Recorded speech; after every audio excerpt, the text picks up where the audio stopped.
with the first three people, Ed, yourself, and Jenna, and myself. I won't take much time. Good. I will briefly welcome you. You can welcome everybody, and then would you introduce Jenna, please? Or do you have a bio, or shall I do that? I'll let you do that, John. I don't have So it. then Randall, I would just say that she's a native of Reno, Nevada. Oh, good. Which probably is not a true statement, so I got to be. It's right. That's true. You're right that's not a totally accurate statement. Sacramento, not far. Sacramento. Oh, that's not too bad. Yeah. Not too far off. Jenna, you know, there's for the balloting in November, and I think also in the primary elections in Las Vegas, they included Filipino as one of the languages on the ballot. You know what's interesting that I noticed since I've been in the Philippines, actually, there's a lot of Filipino, even here in Nevada, when you go into the airport, when public service announcements are posted in the restrooms and things about it's one of the languages, it's English, Spanish, and Tagalog. There you go. We were in the door knock last year in the up by the House of Representatives and the Visitors Center when the Congresswoman from Las Vegas told us that. Yeah. We were about to hit 100. That's half of our registrants. So, I think. So I understand that I was trying to get from John the latest update on the people to be recognized from the original invite lists. Well, that's really hard. What I'm doing is recognizing groups of people, government, including Congress, okay, industry, association. Well, do we still have Undersecretary Edilion on the panel? No. There was a scheduling conflict, so she's okay on the panel. So. Because I was just going to acknowledge the panelists at the end. So we have Asset Kaintik, yes, Dr. Rodbuck, she's on. Tasha Bashorner, and Mary Grace Marandilla Santos. Yes, that's correct. Okay. And we do have media, including the Guam media. Yes, and we have a internet radio station that is rebroadcasting. They claim to 7 million people, but on their website. But we have the local media. We have the Inquirer, the Star, ANC, Warren de Guzman, who's a well-known TV broadcaster, news broadcaster, and Malaya, and a couple of others, including one Ming Daily, English language, mainland Chinese. Shall we get started with the program, John? I see it's 9:05. We're over 100. Yep. So the host will start.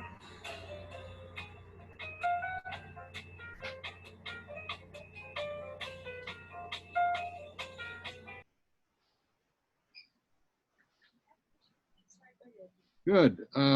My name is John Forbes. I'm with the American Chamber of Commerce in the Philippines, here in Makati, on a bright sunny day with a little bit of traffic while the economy is coming back. We hope strongly in the new normal, and I'm trying to straighten out my mask here so I look good and look straight. It's really quite a kilter. Pardon me.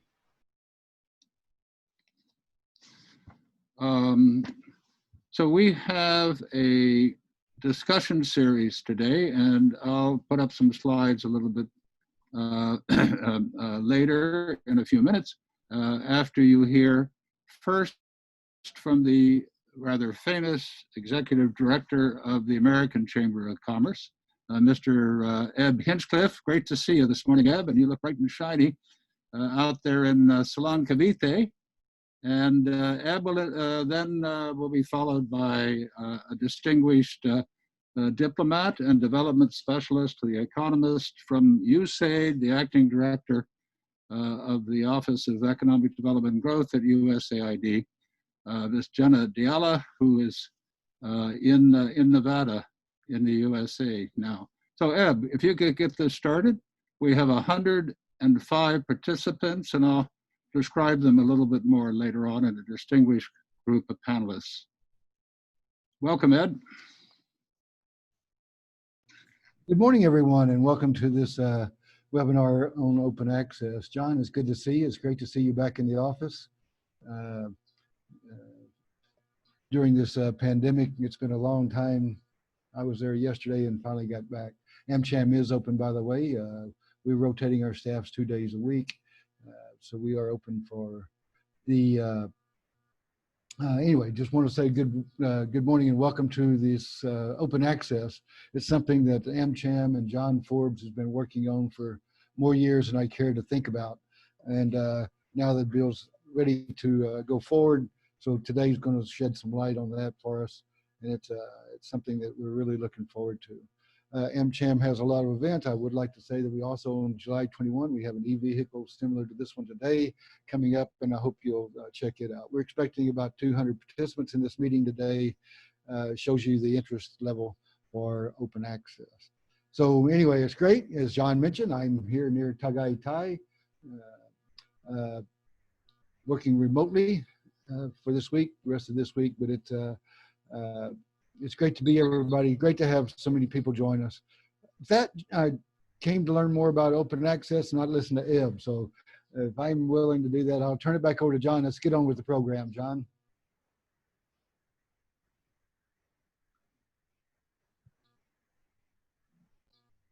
Thank you, Ed. I'm glad to hear you're healthy and well and occasionally come into Makati. I hope you don't encounter that famous traffic coming down the South Luzon Expressway. By the way, if you're interested in traffic and infrastructure, visit our website. We have a tracker of 130 projects up there, and you'll learn more about the Build, Build, Build program going on in the Philippines. I'd like to introduce next a good friend, Ms. Jenna Diallo, who is the senior economist at the U.S. Agency for International Development Mission at the U.S. Embassy of the Philippines, and is calling in from Nevada. Jenna is been in the development economic business with many overseas postings for the last 20 years, and is a graduate. Many people know of the School of Advanced International Studies at Johns Hopkins in Washington, D.C., and worked for a period of time, I believe, at the Export-Import Bank, and has now been in Manila for several years. And we sort of we miss all the socials, Jenna, unfortunately, so we're hoping that we'll get into a better situation, and you and your family will be back with us shortly. So thank you very, very much for giving some introductory remarks this morning and talking about the RESPOND project of USAID.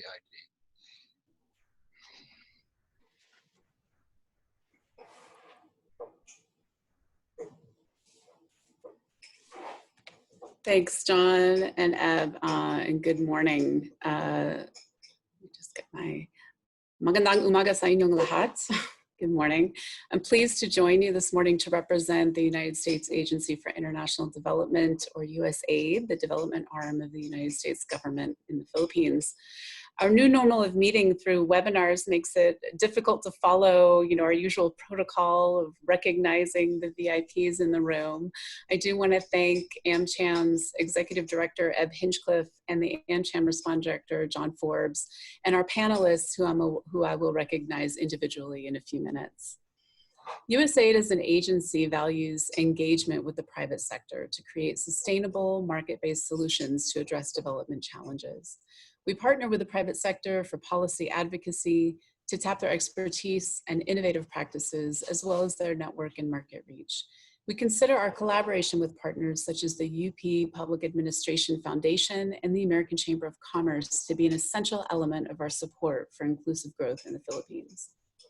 Under the Regulatory Reform Support Program for National Development, or RESPOND, USAID supports Dr. Henry Basilio and his team at UPATH and partners with a small team at AmCham to expand participation of civil society organizations to advocate for fair and open regulations and a better business environment. Together, we're pursuing reform policies that improve competitiveness, boost trade and investment, and promote inclusive economic growth. Today, we will discuss one such reform in Open Access in Data Transmission Act. and are very pleased that AmCham and UPAP have collaborated to organize this timely forum. At USA, we recognize that the Philippines is working to build a more enabling environment for open, fair, and competitive investment, as well as an enabling environment to develop a robust digital economy. Under USAID Philippines' new 5-year country development cooperation strategy for 2020 to 2024, we have identified strengthening of these enabling environments to expand as essential to expand inclusive, market-driven growth in the country. Further, USAID believes that open, interoperable, reliable, and secure communication networks will help countries realize the tremendous economic and social benefits of the digital economy. This is why in 2018, USAID launched the Digital Connectivity and Cybersecurity Partnership, a whole-of-government initiative to promote an open, interoperable, and secure internet in the Indo-Pacific region. The legislative reform measure to be discussed today is in line with both our 5-year strategy and the Digital Connectivity and Cybersecurity Partnership. By lowering barriers to market entry in the data transmission industry, the Open Access and Data Transmission Act is expected to increase competition, expand access, improve service, and enable more Filipinos to participate in the digital economy. Restrictive regulations have long held back the Philippines from achieving the same levels of digital connectivity as its peers in the region. The COVID-19 pandemic has only further emphasized the necessity and timeliness of this sectoral reform. Public health requirements have necessitated that more and more activities be migrated online. Schools are shifting to online classes. Offices are incorporating work from home arrangements, and events such as this forum are held online. Many of these changes will be here to stay even when the pandemic subsides. Better digital connectivity is essential as countries bounce back. The Open Access and Data Transmission Act will help ensure that the Philippines does not fall further behind. I look forward to a productive discussion today with the experts on our panel. We have Assistant Secretary Emmanuel Kaintek from the Department of Information and Communications Technology, Dr. Benjamin Ruddock Jr., Director of Economics for the Philippine Competition Commission, Natasha Bashorner, Senior Digital Development Specialist at the World Bank, and Mary Grace Mirandilla Santos, the lead convener for the Better Broadband Alliance. I look forward to a great discussion. Thank you. Maraming salamat.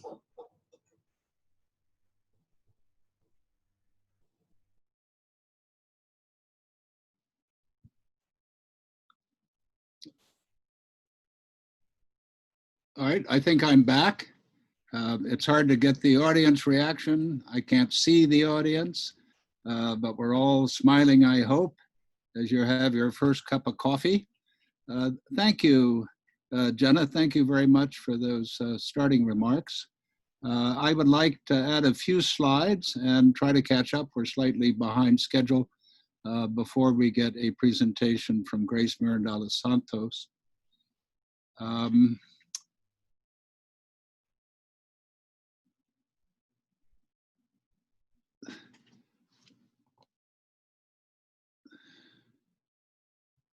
So if I could add, thank you, Jenna, for recognizing some of our panelists, and I'll individually introduce them as the morning goes on. But I do want to welcome the large audience that is gathered today. And I apologize that I can't do it individually, but we have quite a few government agencies represented today. Over a dozen different departments, ranging from Foreign Affairs to DICT to the PCC. And thank you very much for joining us. We have both the Senate and the House, and I saw the head of CPBO, Dr. Morale, had signed up. June, if you're there, good morning. We also have quite a few industry associations, our partners from several of the foreign chambers and the Philippine business chambers, and one advocacy group that the foreign chambers are a member of, the Better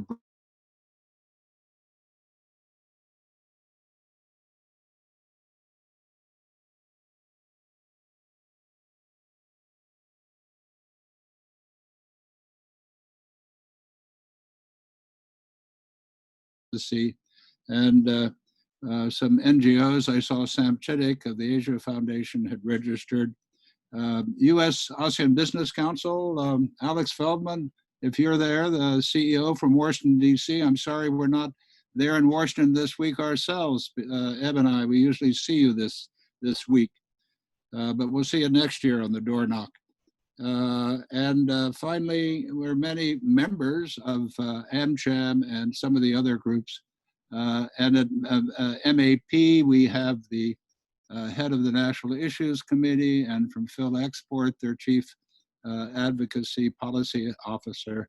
And I could go on, and I apologize if I haven't recognized you individually. And media. We do have media today. We are recording this. We have television media. We have internet radio media.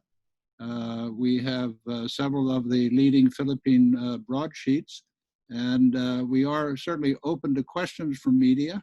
The rules on questions are to put them in through the chat, and we will moderate them towards the end after our panelists have presented. The program, we usually hand it out to you with the bios. I'm not quite sure how it's being distributed today, but I apologize if you don't feel fully informed. We were expecting Senator Grace Poe, but we heard at the beginning of the week that she had an emergency TWG on important legislation this morning, so she has sent her apologies. However, her Deputy Chief of Staff, Camille Sevilla. Camille, I hope you're on, and greetings from AmCham this morning. I'm going to talk a little bit about the overall legislative priorities very quickly that we are engaged in. And I will show a brief video clip of USEC Rosemary Edilon, who we had hoped to be with us today but is not, and some remarks of DPWH Secretary Villar. Next slide, please.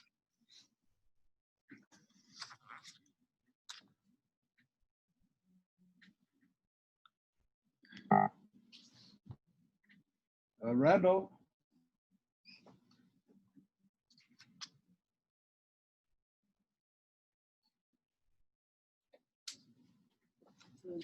Yeah. There's delay. Oh, there's a little delay, sorry. My colleague says there's a bit of a delay between my saying next slide. This is a list that the Philippine business groups and the Joint Foreign Chambers have done for about 10 years, actually. At the beginning of the Congress, and this Congress began in July of 2019 after those midterm elections, we prepared a list of priority bills, and this is a list of priority bills, but I want to highlight what was voted on. Out of 50 sort of pieces of legislation, the 14 business groups voted, and number one was selected is Public Service Acts amendments, which we won't explain today. We've already had a discussion group on it. But it will open up telecommunications to foreign investment beyond the current 40% allowed under the public utility rules. And secondly, the one we are discussing today, number 12 on this list, open access and data transmission. And I should add that we just yesterday sent a letter to President Duterte recommending further progress on these 27 bills in the second year of the Congress, which begins on July 27th with the SONA. Next slide, please. The RESPOND project, which Jenna referred to, has 12 pieces of legislation that AmCham is advocating with our partners to legislate during this current Congress. And two of these relate to telecommunications, and they are the two that I just mentioned, Open Access and Public Service Act. And the others, we will have a discussion group on e-vehicles on the 21st, and we have one on retail trade we'll schedule next month. If we could have the next slide, please.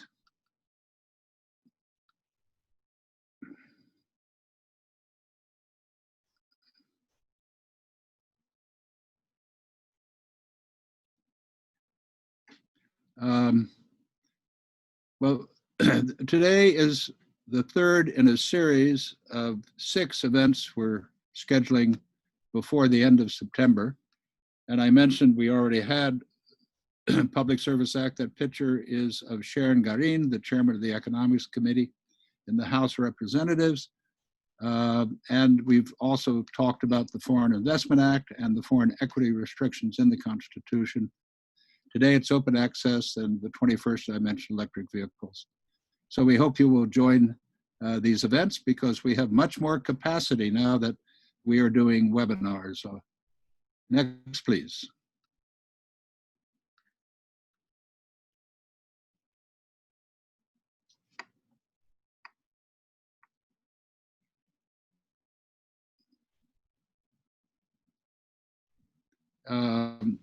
As an example of advocacy that includes Public Services Act and open access is a letter that was sent on the 16th of June to the new acting secretary, Carl Chua of NEDA.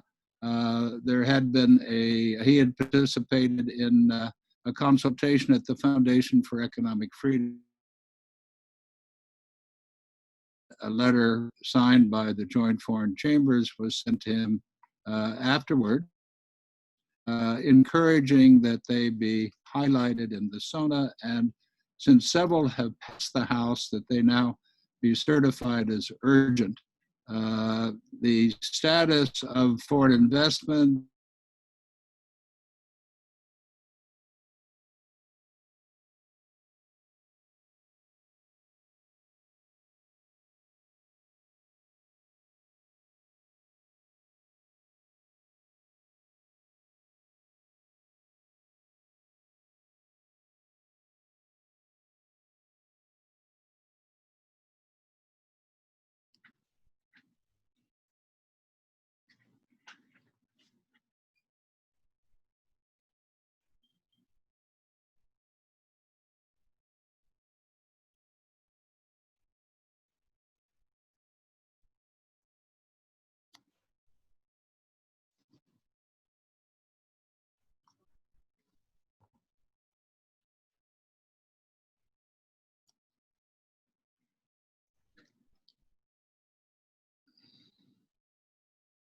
next slide, please. I trust you can hear me again. I think we had what I might call a Grace Poe moment where we lost our internet connection. That's a reference to a hearing that was being held Monday of, I believe, last week when the connection kept on dropping. I'd like to refer to a seminal policy brief that was issued under the AmCham project with the support of USAID in February of 2016 and is accessible on our website, as are all our policy briefs, where we advocated legislative reforms that are listed here. And that was, as I mentioned, 4 years ago. And one of those was the Department of ICT, which has been accomplished. It took over 10 years to advocate that from the time that a commission was created. Another is to amend the Public Services Act, as I've mentioned, which is a 1936 law. So you might say that is 84 years old. And amendments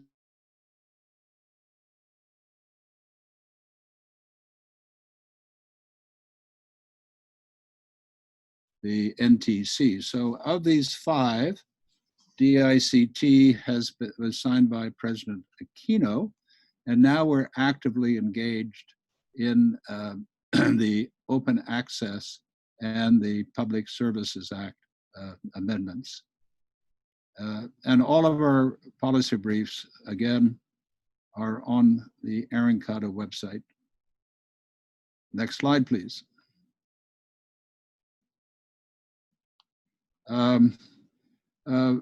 This office has been working on a matrix because Vietnam is getting so much foreign investment, last year 3 times what the Philippines has, to take a look at what a manufacturing investor might look at in the Philippines.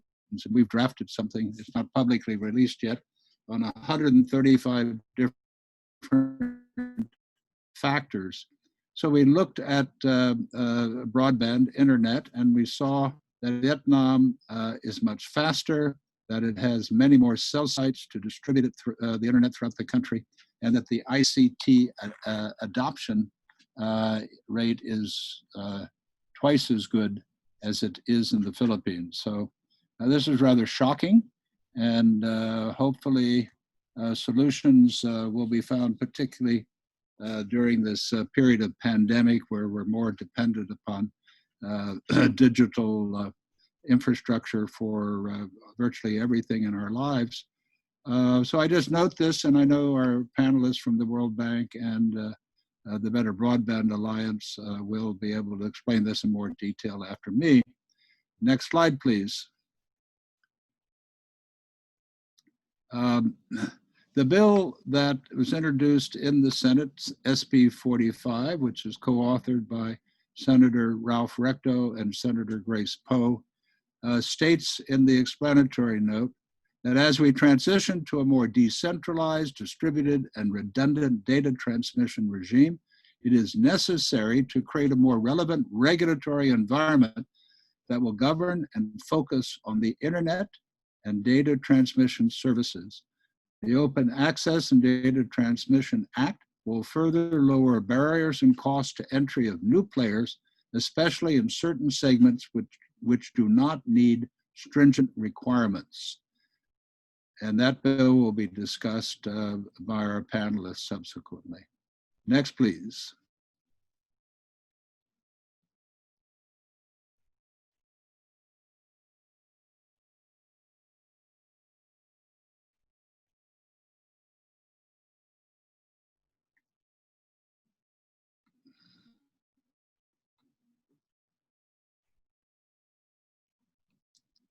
Next slide, please.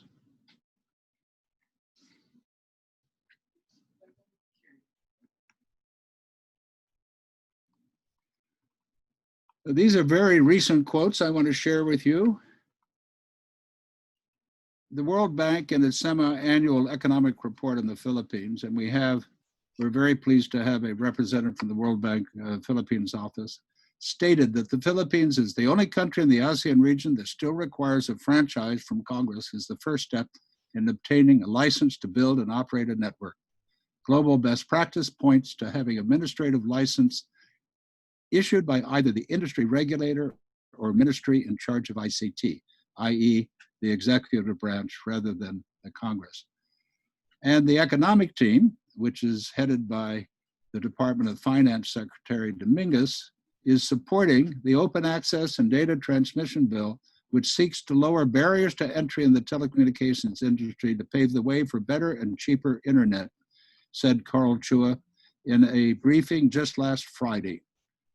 We are the lowest possible price. We are after the lowest possible price for the best possible service by promoting open access for data and internet. We want the most coverage that can be felt by all barangays that have not been able to connect well, said again Secretary Chua in the same economic briefing. So next slide, please.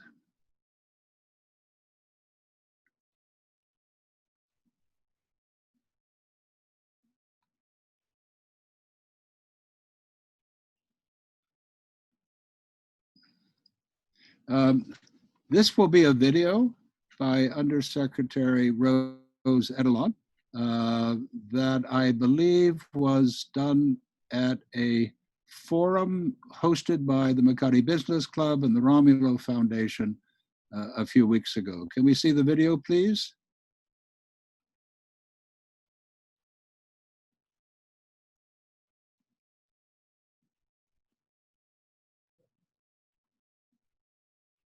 Do we have the audio?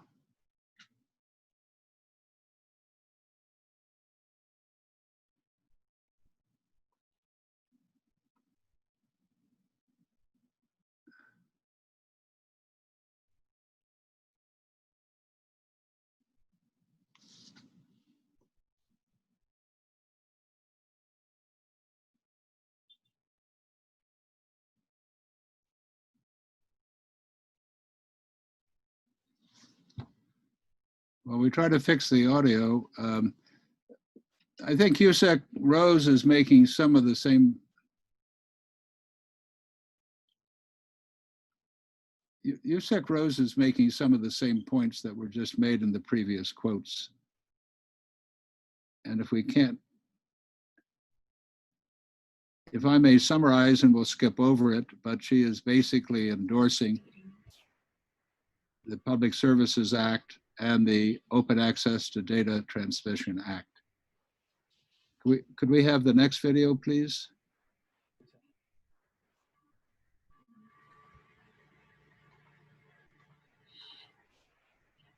Now this, many of you will have watched the pre-SONA economic briefing that was conducted last Wednesday morning, and recognizes the role of internet as a key enabler of economic growth and competitiveness of nations that can contribute to the social and cultural development. To operationalize this mandate, the Department of Information and Communications Technology has set the Digital Philippines Strategy, which aims to accelerate the digital transformation of governance, education, workforce, and communities across the country with a whole of government and whole of society approach. The Digital Connectivity Program, which includes the National Broadband Program and the free Wi-Fi in public places, will build and enhance our existing digital infrastructure. To date, the National Broadband Program has successfully tested the 158 dark fiber segments and lighted 124 nodes of the National Grid Corporation of the Philippines for the National Fiber Optic Cable Backbone component. Further, the construction of the cable landing station at Baler, Aurora, and Poro Point, La Union has been completed. It is envisioned that the 250-kilometer terrestrial road work from Aurora to La Union will be completed by the end of July 2020, and the installation of vital ICT equipment shall be completed by October of 2020. Once completed, the Philippine government is expected to access the 2 terabyte capacity of broadband internet by 2021. The free Wi-Fi for all in public places and SUC's projects covers the installation of free internet access in public places and state universities and colleges. To date, a total of 4,031 live sites have been installed, while an additional 63,202 sites will be connected by the end of 2020. I think that's the end of this one. Could we quickly finish my presentation, Randall? Yes, sir. Yeah.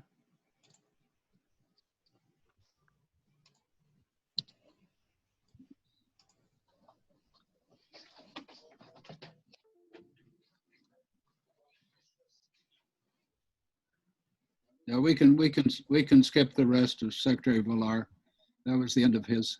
Medyo unstable nga talaga yun.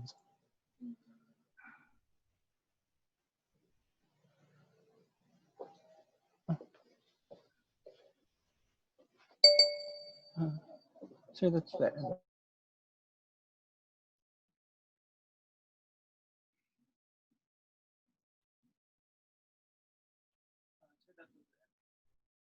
Right. Am I on again? Am I live? Okay. Well, let me continue. We are now looking very much forward to Mary Grace Mirandela Santos giving us much more detail on open access. Grace, welcome.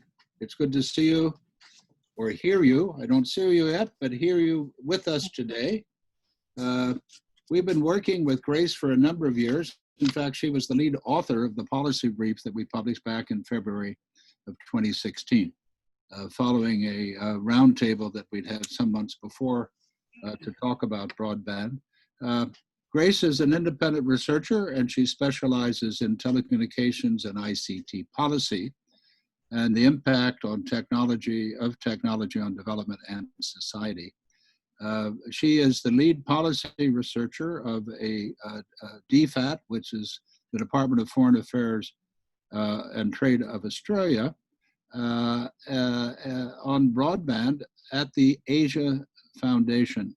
here in the Philippines. And Grace, it's great to see you with us again, and we look forward to your presentation. Thanks, John. Good morning, everyone. It's such an honor, and I'm very happy to be here again, virtually. This is like a homecoming for the Open Access Bill. It was actually at the Arrancada, Philippines, where I first formally discussed the concept of open access. And that was at the stakeholder consultation. And later on, it was published in a policy brief in 2016.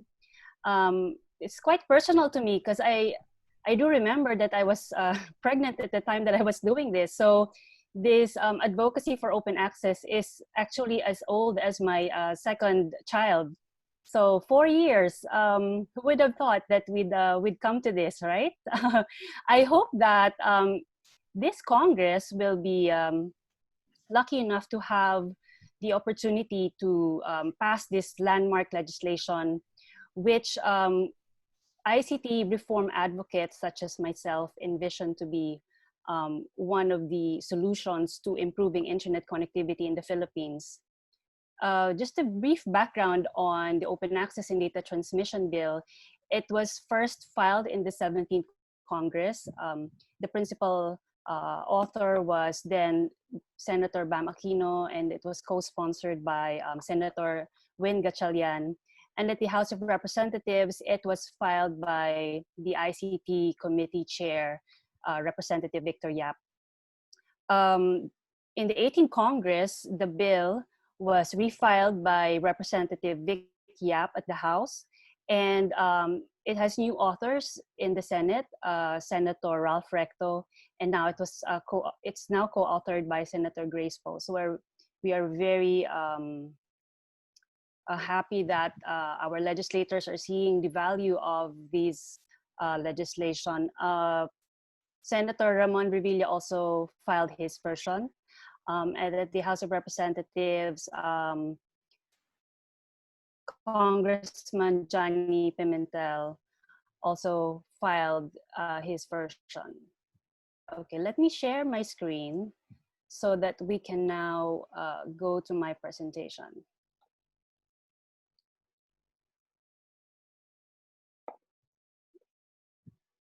So, okay.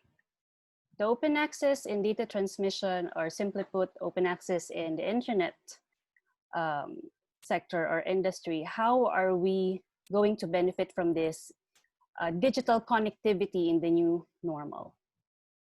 Key takeaways, I'd go straight to it. After 25 years that the internet first came to the Philippines, 40% of Filipinos, Filipino individuals, 52% of schools, all public schools nationwide, and 57% of households still do not have access to the internet. The main culprit will be that new entrants in competition are hindered by outdated policies and regulations. John already explained earlier and identified some of the policy reforms that we need. And the main objective of that is to update the policy and regulatory framework that we use for telecommunications and the internet. So the solution that we are aiming for is a policy that can usher in new investors. In the digital age, we should leave behind analog era policy and make sure that we are opening up the market, lowering barriers to entry, and making sure that we are embracing innovation and encouraging investment in the digital infrastructure. And primarily, we can achieve that through the Open Access in Data Transmission Act. This is just a summary of the well-established correlation between increasing broadband penetration and economic growth for the country, as well as higher income for its citizens. Internet connectivity is also very much linked to the competitiveness of a country's industries, as well as the ability of its citizens to participate in the digital economy and in the fourth industrial revolution. So these organizations have highlighted that relationship. And of course, internet connectivity is also the foundation of electronic governance. With e-governance, we can have an efficient government. And the president himself made this clear in his first State of the Nation address in 2016, that he wants the government to make use of the computer. He doesn't want people lining up under the heat of the sun and the rain. And this can only be achieved if you have the government doing online transactions and making sure that its citizens can receive services via online systems. A study conducted in 2017 actually pointed out that if you look at different economies, and if we focus on the developing economies such as Mexico, going digital for government transactions is actually 95% cheaper than doing face-to-face transactions. So we definitely have a good motivation for improving internet connectivity. And then this happened. If some of you are still not aware, we are in the middle of a pandemic. And because of that, people are either encouraged or required to stay home, and we struggle to continue doing our day-to-day activities, our work, our education, but we need to make sure that we are connected. So the new normal is digital, and somebody once said in a very recent webinar that I attended that if you are not connected, it is less likely that you will survive. This was pertaining to business establishments, but I think this also applies to communities and citizens. We need to connect our people, not only at the municipal center, not only at the barangay hall, but we need to connect citizens in their homes, wherever they are, so that they can continue doing their activities and continue to survive and thrive in the new normal. And we can only do that with the necessary digital infrastructure in place. Are we ready? Are we ready to go to the digital new normal? According to the Department of Labor and Employment, working from home or telecommuting among Filipinos is not pervasive due to the inadequacy of the necessary infrastructure, particularly and including the internet. When lockdown happened in around early March, school was still ongoing, and many students and teachers could not continue their education because of lack of connectivity. Apart from low household penetration of the internet, public schools who continued to operate also did not have the access to internet facilities. As indicated by DepEd, 52% of the 47,000 public schools are not connected. And if you look at the state universities and colleges, 80% of the SUCs are not equipped for online classes. Of course, I'd like to point out that internet connectivity is not the only reason why these activities such as online learning is difficult or not possible. There are other things. It's an ecosystem, but the foundation would be connectivity. So, okay, e-commerce. We have to stay home, but we also need to eat. We need to clean the house. We need to do all sorts of things. E-commerce is an important component of being able to survive in the new normal. But then if we look at the share of the Philippines in terms of e-commerce retail market in the ASEAN region, our share is only at a measly 0.5% of the $35 billion retail market. Online transport and food delivery are on the rise, but we are starting at a very low base compared to our ASEAN neighbors. to be able to do online government transactions and e-commerce, we need to use digital payment.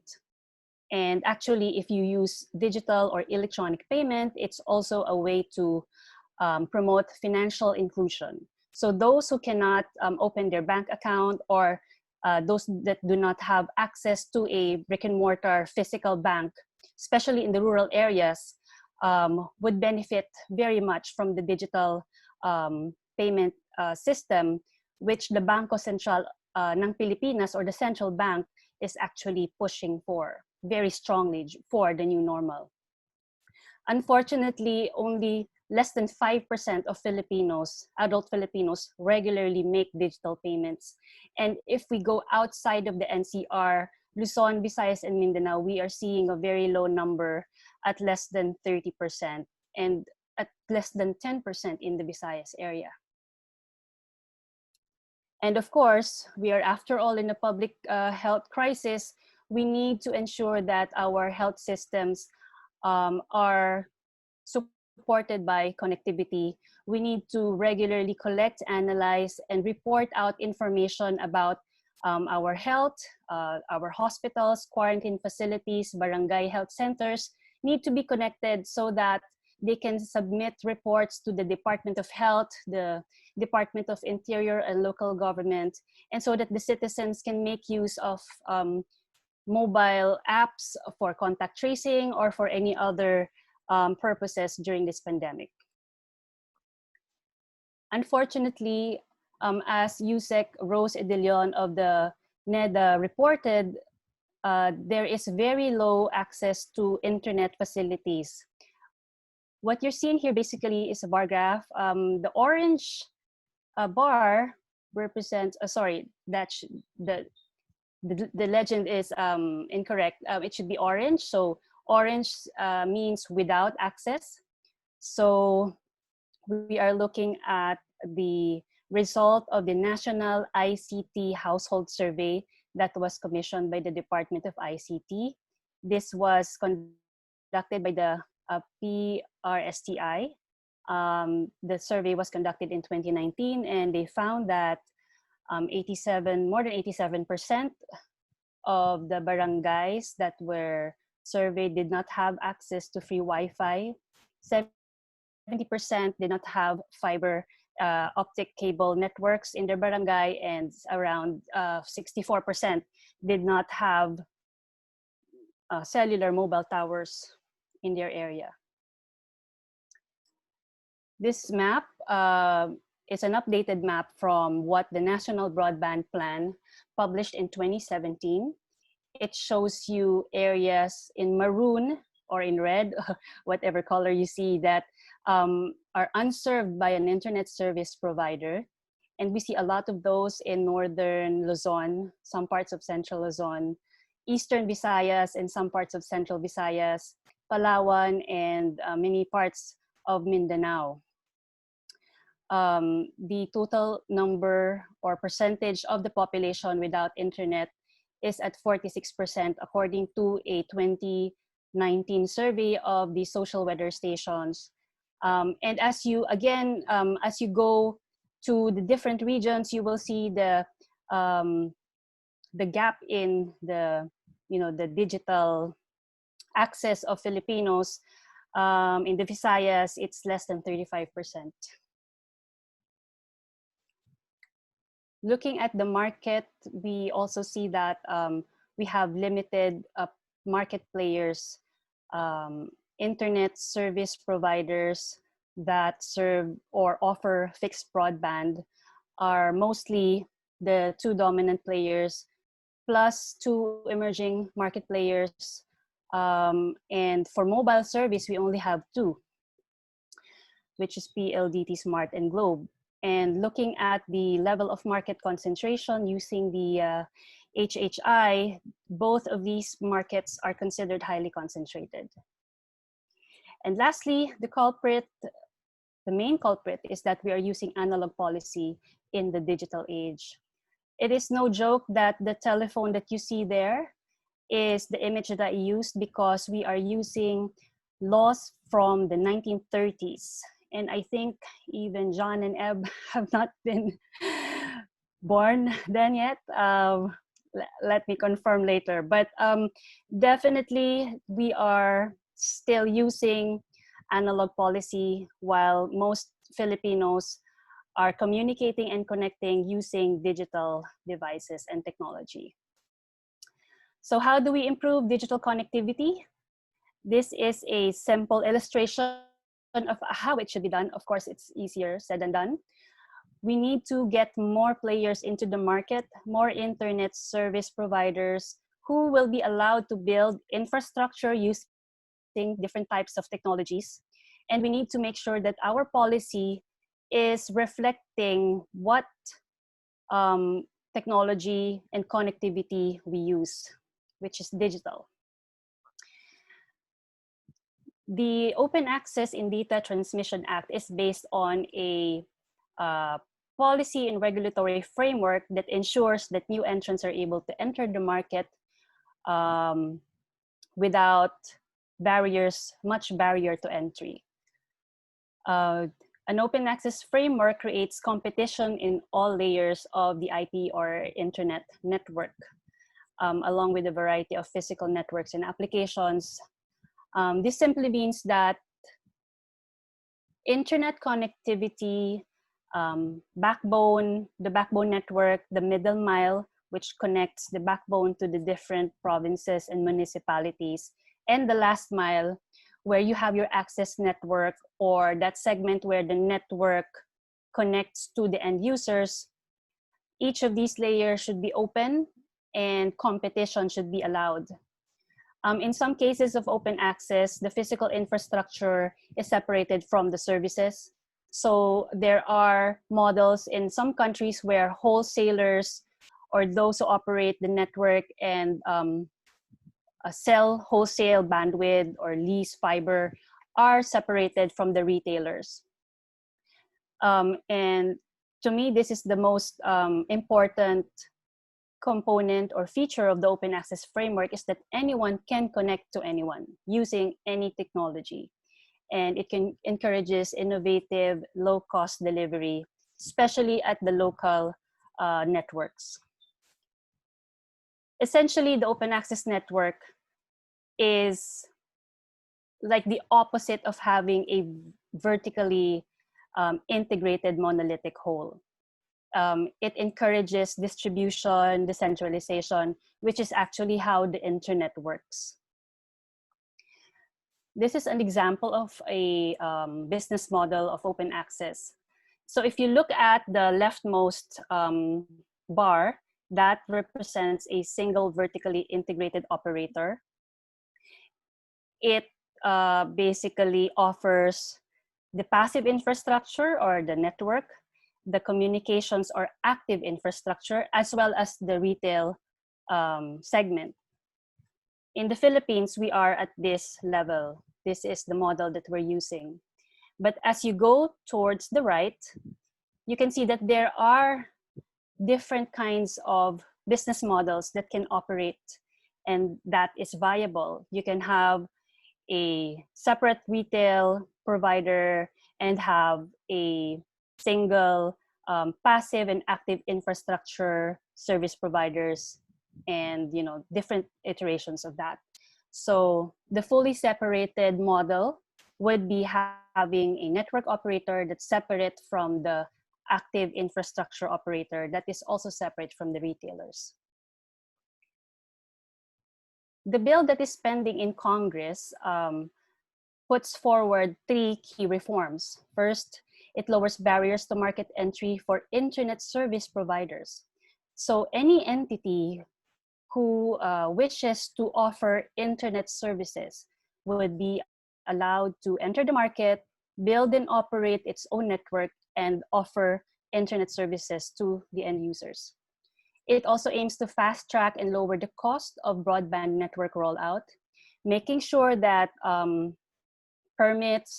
approvals for permits and fees are streamlined, making sure that there is a framework for sharing passive infrastructure to avoid the wasteful duplication of resources, and also making sure that there is cross-sector infrastructure sharing, where those who own passive infrastructure in the road sector, in the railway system, and even in the construction sector would have the guidelines for how to share infrastructure, all while using the open access framework, which is a fair, reasonable, and non-discriminatory basis.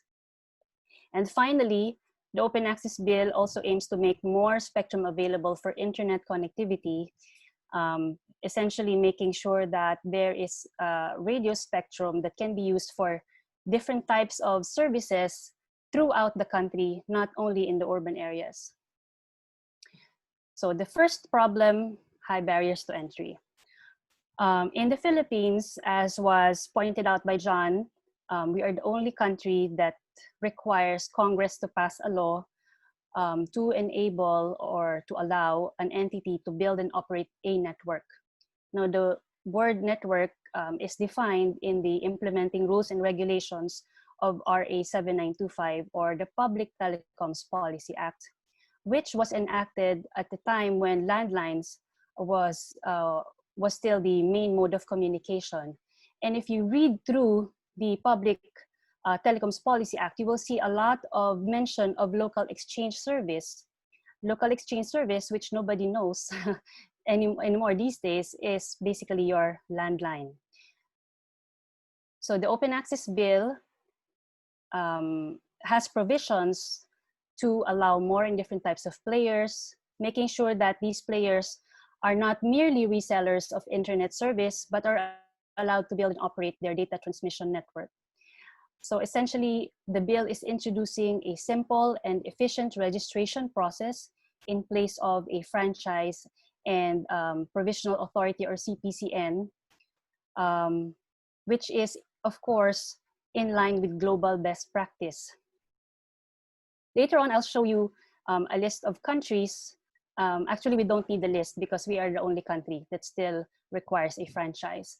But essentially, it is global best practice. Usually, it's the Ministry of ICT or the regulator, the industry regulator, that awards the license depending on the service that an entity wishes to offer. And in more developed countries, more mature economies, it is a registration process that is required. Secondly, we are experiencing very slow network rollout because of how expensive it is and how tedious to roll out infrastructure. The Open Access Bill ensures that there is infrastructure sharing and use of common use facilities. This includes your common towers, your poles, ducts, shared utility corridors, and other types of passive infrastructure that can support data transmission facilities. And as mentioned earlier, the permits process needs to be expedited, and we need to make sure that all of the requirements and fees that are imposed, not only by the LGUs, because normally we hear about the local governments being the problem, but as well as the national government agencies and homeowners associations or building administrators. We need to make sure that these requirements are the most necessary. And in the midst of a pandemic, only those that do require safety measures to be in place would be the permits that are prioritized and required. And finally, the Open Access Bill proposes to a mechanism to make spectrum management more transparent. We need to know who holds which spectrum, how much, and what for.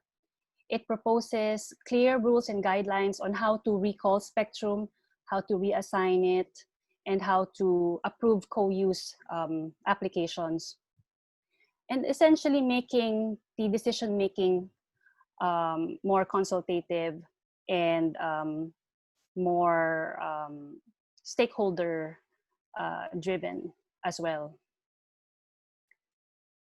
Other key provisions of the bill include a section that mandates interconnection among data transmission network operators. It also has a section on service performance standards and penalties for any violation, as well as a section on the rights of internet end users. In the 18th Congress, as I mentioned earlier, the Open Access Bill was filed by Congressman Victor Yap, and it was verbally approved during an ICT committee hearing back in November, but we are still waiting for the committee report to come out. It was filed by Senator Ralph Recto, and Senator Grace Poe recently co-authored it, and Senator Ramon Revilla has a version. The bill has been referred to the Science and Technology Committee, chaired by Senator Nancy Binay, but to date, there has been no movement in the bill in the Senate. I'm very happy that the economic team of the cabinet, as announced by Secretary Carl Chua, supports this bill.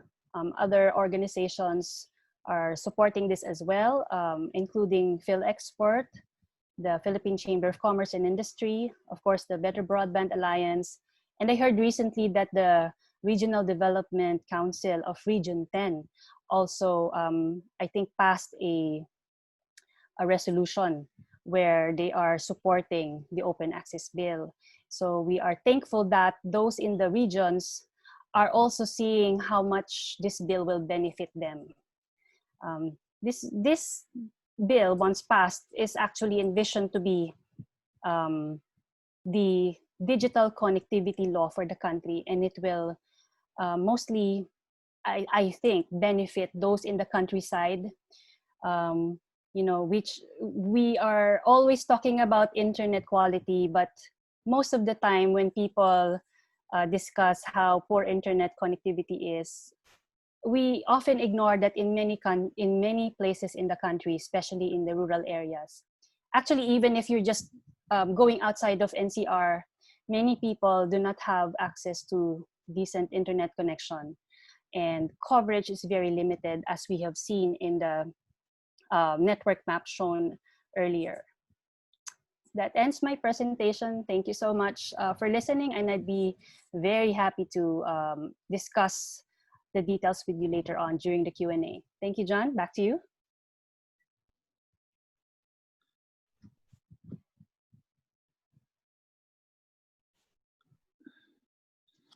Okay, Randall. Hello. Grace? Thank you. That was wonderful. Disturbing, but at the same time, wonderful the way that you presented it. You really have become one of the countries, one of Southeast Asia's leading expert on this policy. I wanted to add, when you said your very last slide on supporters, in the letter that was sent to the president yesterday, that you could add all the individual, all 7 joint foreign chambers. That's right.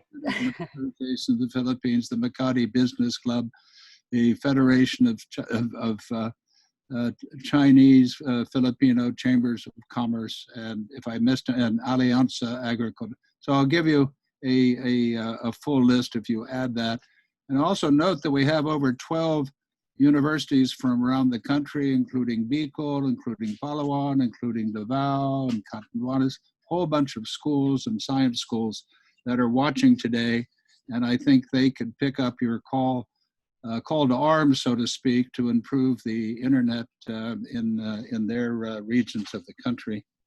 So next, if we can proceed to the Department of ICT, and I want to introduce it rather proudly by showing a picture here that was taken in May of 2004. And this is President Macapagal Arroyo, the president of AmCham, and members of her cabinet. including Mr. Feldbaum, who's co-chairing this today, who chairs our ICT committee. And we were presenting to the president the roadmap to more foreign investment in the Philippines. And one of the topics was ICT. And we proposed a department of ICT. She said at the time she didn't want another department, but she agreed to create a commission of ICT, which she did within 3 months. And that was in 2004. Meanwhile, coalitions from the business groups wanted a department of ICT and continued to advocate that into the Aquino administration. And finally, towards the end of the Aquino administration, the Department of ICT was created after having been moved into the DOST, decommissioned, so to speak. But essentially, it's been the same group of people of ICT and digital experts, and in the same location out by the Diliman campus of UP. And we have a guest, our next speaker, from the Department of ICT. Unfortunately, the secretary was not available, but the assistant secretary, who has years of expertise in digital technology, Assistant Secretary Manny Caintic, who has joined the department with the new secretary, who has been a consultant and has headed his own consulting company and has worked with many private sector companies as well as government agencies, including the new Anti-Red Tape Authority. And Asek Mani is a graduate of an excellent program that I, in fact, hire many graduates from who are much younger than Asek Mani at the University of the Asian Pacific. So, Asek Mani, could you please explain to us more about what the Philippine government is doing to remedy all of these deficiencies in the digital technology sector? Thank you. Hello. Good morning, everyone. Good morning to my friends in AmCham, my old colleagues in AmCham-RESPOND, who are now my consultants at the DICT. It's also nice to see my hopefully soon-to-be consultant, Natasha of World Bank here. Again, to AmCham, thank you for inviting me. The coronavirus disease pandemic is more than just a health crisis. It's causing disruption in many aspects, be it personal, social, and economic. As countries were forced into strict lockdown and community quarantine to slow the spread of this virus, the world turns to information and communications technology to provide continuity to the normal activities of society, maximizing the potential of ICT to bounce back from the crisis brought back by the pandemic. One of the irony of COVID-19 is that it's spurring both decline and growth. Decline in key areas such as education, health, and economy, but growth in terms of technology as work from home, virtual and remote education, fintech, e-government, and telemedicine have become our new realities. Many countries, including the Philippines, saw an increasing urgency of digital transformation. Digital government, education, health, and economy, among others, become our new normal. Recognizing the urgent need for digital transformation during and beyond the COVID-19 pandemic, the DICT plans to develop and promote the National ICT Development Agenda and has laid out plans, programs, and initiatives aimed at speeding up the digital transformation in various sectors of our country. Through our 4-point agenda, we hope to do and make a digital government, to increase the digital reach, as well as to promote bigger and better, quicker digital connectivity to the rest of the country. First on our list is digital government. The DICT believes that an ICT-enabled government is the core of digital transformation. With this, the department has developed multi-sectoral initiatives in justice, health, commerce, agriculture, education, and social welfare. This is being done to ensure greater public reach and strengthening the government's sectoral delivery of critical services. Expanding our digital efforts, the department continues to provide assistance to local government units by expanding the ICT, BPO industries in the regions. This is in support of the Balik Probinsya, Balik Pag-asa program of the President. In fact, the DICT has recently announced the Digital Cities 2025 program, in which 25 digital cities were identified as potential or key cities outside Metro Manila for IT BPM investments. These 25 new digital cities shall be transformed into ICT hubs that shall serve as business and innovative centers and will receive support from the government and the private sector to ensure that each location reaches its potential. But of course, all our efforts to digitize our national government and local government units can only be fully utilized if the public is equipped with the necessary knowledge, skills, and tools that will enable them to take full advantage of the technologies made available to them. Our third agenda, the ICT capacity of the Filipino people. Under this thrust, the DICT endeavors to fast-track the digitalization of education and workforce to lessen physical contact in these sectors and to help them adapt to the new normal. For the education sector, the DICT is currently providing assistance to DepEd and CHED, as well as TESDA, in the use of digital learning tools by providing them learning management systems and helping them set up digital learning content. In addition, the department is also strengthening the Tech4Ed centers and digital transformation centers nationwide to accommodate students and workers seeking to avail of free internet and free use of computers and laptops. The DICT also aims to set up its own digital learning content for its own ICT Academy, an online academy that aims to be a capacity building hub for ICT literacy, skills, and competencies. It targets all segments of the workforce and general public seeking to advance digital skills. Under the Digital Workforce Program, the DICT targets to bridge the skills gap necessary for the Filipino workers to transition and adapt to the demands and needs of the new normal. To do this, the DICT focuses on reskilling and upskilling the Filipino workforce, particularly those in the provinces through the department's digital transformation centers. The DICT also endeavors to provide digital jobs to Filipinos and support the gig economy, in addition to providing continuous support to the information technology and business process management industry. The last of the 4-point agenda, of course, is digital connectivity and is anchored on safer, protected, and reliable ICT. The ICT believes that the first step towards digitalization is the provision of fast, reliable, and secure internet connectivity to Filipinos. At present, we have 3 main digital connectivity programs, which we are further ramping up and doubling our efforts to meet the demands of internet connectivity during this pandemic. The national broadband, the free Wi-Fi for all, and emergency communications initiatives are those 3 pillars. Through these efforts, we hope to strengthen and enhance our existing national digital infrastructure across the country, not just in the metropolis, but in the underdeveloped and unserved remote areas as well.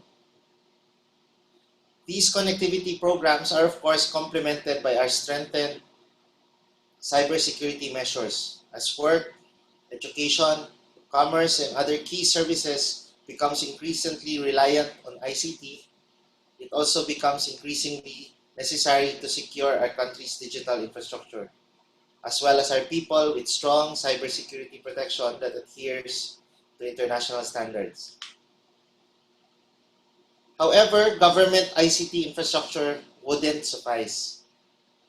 for internet services to reach our consumers, a sustainable state of growth in private ICT infrastructure and services should be established. In this case, government interventions, direct and indirect, are seen to be essential by formulating and institutionalizing policies that would create a healthy environment for the private telecommunications industries to thrive. We are building a sustainable and future-proof way of ensuring that all Filipinos have internet connectivity. This is the objective of the issued policy guidelines on the co-location and sharing of passive telecommunications tower infrastructure for macro cell sites, or most commonly known as the Common Tower Policy. The policy encourages the growth and development of independent tower companies as pioneering sector for the birth and development of a robust ICT environment. It is expected to enhance the wireless network coverage and quality of ICT services across the country by accelerating the infrastructure development through the deployment of independent towers or common towers, especially in the underdeveloped and remote areas. We have been working together with the Anti-Red Tape Authority and other agencies and local government units to ensure the streamlined permitting processes for our ITCs or independent tower companies so we could speed up the building and development and deployment of common towers across the country.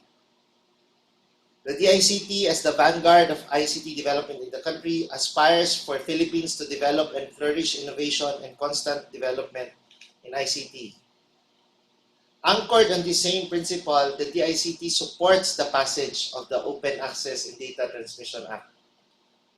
The passage of this said act will become a game changer in our telecommunications industry, as it will lower barriers to market entry, speed up and lower the cost of deploying broadband facilities, and enable maximized allocation and assignment of finite radio spectrum resources. It will help promote competition, provide a fairer playing field for smaller players, encourage investments, and fast-track development of broadband infrastructure and services in the country, thus expanding access, improving service, and enabling millions of Filipinos to participate in the digital economy during and beyond this pandemic. The DICT recognizes the need for the Open Access on Data Transmission Act. It is high time to update our laws to be more applicable in the digital age, especially at present as our country adapts to the new normal through ICT. It is time to establish a forward-looking and future-ready digital policy framework for the Philippines. To end, I would like to state that the digital transformation lies in the harmonious collaboration of the government and the private sector, with of course the unwavering support of the Filipino people. The Department of Information and Communications Technology is therefore calling on everyone's support and collaboration in the implementation of the DICT's agenda to respond to the crisis and the new normal. We're also calling on everyone to support the passage of the Open Access and Data Transmission Act and other policies that will enable the swift digital transformation of our nation. Maraming salamat po. Thank you.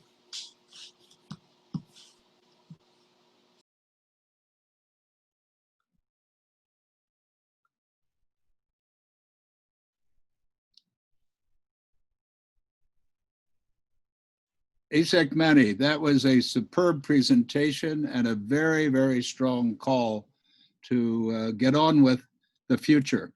And I hope your audience today hears it and replicates it through media and in their various regions that are represented in this wonderful webinar.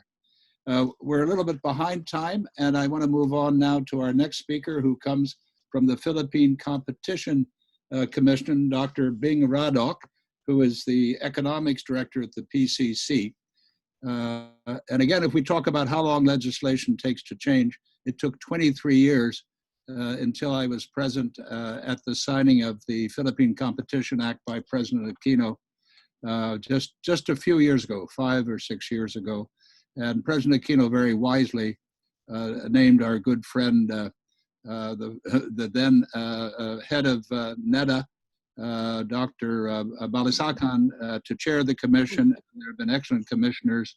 And Dr. Radok, who is the head of the economics section, has been educated in the Philippines and in Germany, and his PhD is from the UK. And I would note, I learned yesterday from the country director of the Asian Development Bank that ADB, which the US government supports very strongly, has a project of $25 million to strengthen the staff of the ADB with professional training in, I'm sure, the best universities around the world. Hopefully you can get there soon with the pandemic and the restrictions on travel. So welcome to Bing Radok, who's going to talk about the perspective of the Philippine Competition Commission on this legislation. Bing. Yeah, thank you, John.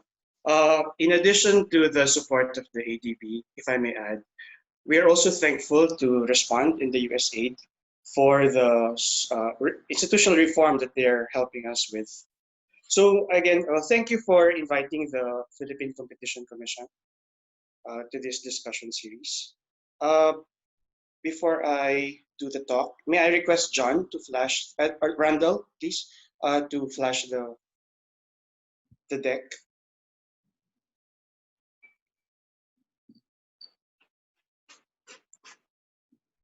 So the PCC, the Philippine Competition Commission, as an independent quasi-judicial body,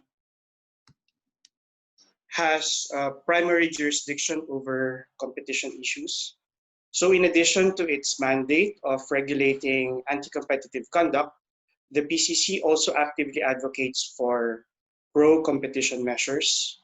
And in line with the PCC's mandate to promote free and fair competition in all commercial economic activities, PCC representatives, in fact, have participated in the deliberations regarding the open access on data transmission bills since the 17th Congress. And we also note that the bill has been included in the legislative agenda of the 18th Congress. So John, may I ask if the other participants can see my slides? Randall, can they see them?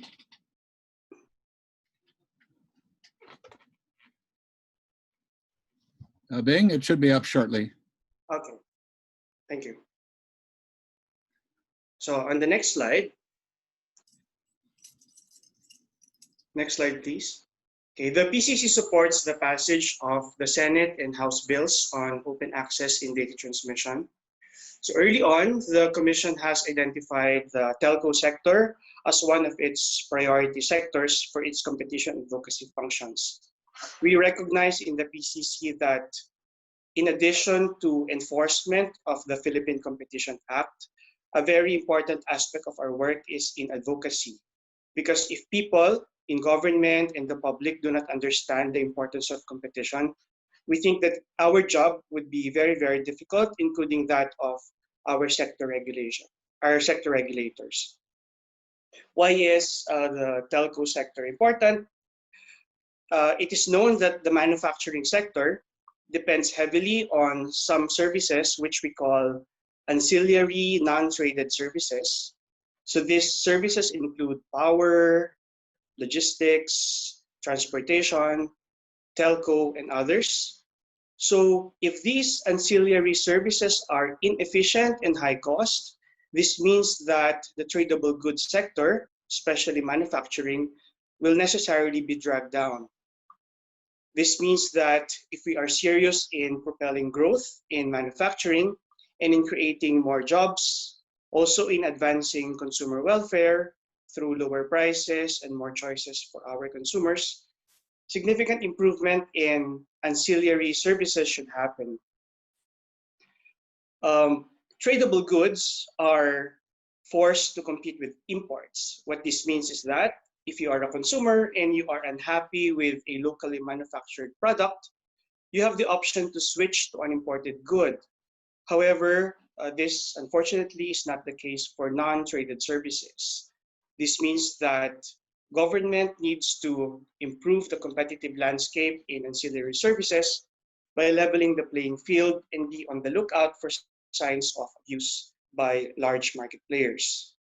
Now, focusing on the telco sector, the passage of the Open Access in Data Transmission Act is an important legislative measure to improve supply, especially at this time where remote access to work and school environments has become a necessity. So on the supply side, we think that the Open Access in Data Transmission Act would address that. The Open Access Bill complements the mobile number portability enacted in 2019. We were actually very happy that the PCC has participated in deliberations in passing this law. With mobile number portability, consumers will be able to keep their mobile number even if they switch service providers or if they change their subscription from postpaid to prepaid or vice versa, free of charge. This means that if a consumer is unhappy with her service provider, switching to a competitor is relatively easy. So we could imagine that with the Number Portability Act and if the Open Access in Data Transmission Act, then both the supply side and the demand side of telco services are addressed. On the next slide, if the access bill is signed into law, there may be ample opportunity for the PCC and the NTC to collaborate. So for example, one area is spectrum management. So the bills that are on the table at the moment already provide for provisions governing spectrum management, spectrum assignment, allocation, recall, and reallocation. However, we feel that it is important to have a sound government policy on spectrum management that covers other issues such as spectrum fees, monitoring, enforcement, and even international and regional cooperation on frequency coordination and notification. So a spectrum management framework will help ensure that radio spectrum is available for government and non-government purposes to stimulate both social and economic progress and to ensure the efficient and effective use of the spectrum. So that if you have spectrum, certain band that's unused, then under the law, NTC is more empowered to utilize those resources. Since national objectives such as the timely information dissemination are intimately tied with spectrum management, it is important to provide clear rules on allocating and assigning spectrum, authorizing and recording spectrum assignments, and establishing regulations and standards. Also, stable and clear policies are essential in encouraging substantial investments to develop networks. On the next bullet, there are early stage bills pending in Congress which seek to establish a national policy on spectrum management.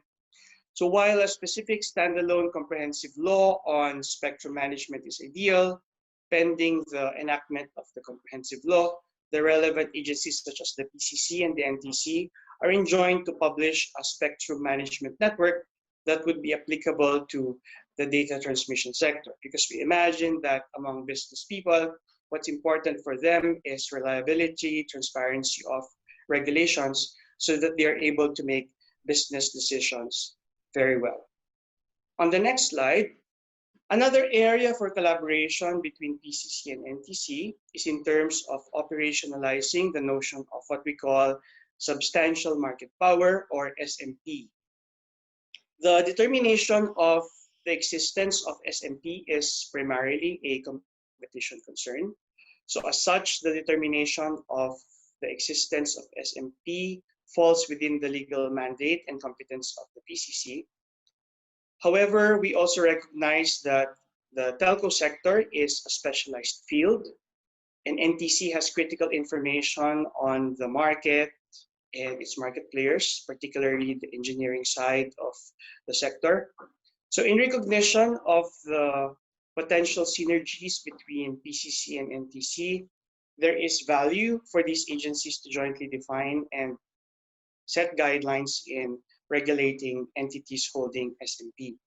We think that this is an important aspect, important provision under the bills, because we realize that the PCC's participation in the determination of the existence of SMP is essential in maintaining the uniformity and consistency in terms of the rules and guidelines for SMP determination.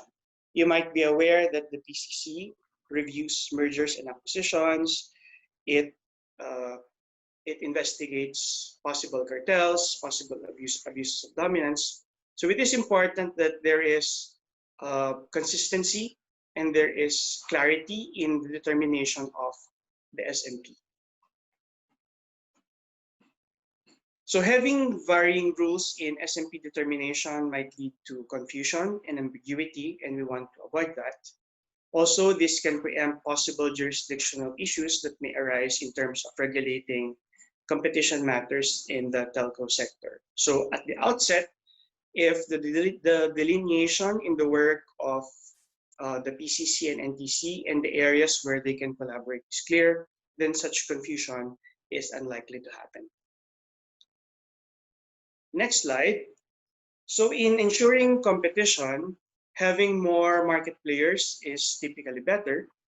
However, the decision to enter or not to enter a market rests on the sound business judgment of a potential player. So this means that requiring a sector to have 2 or more players is not always feasible.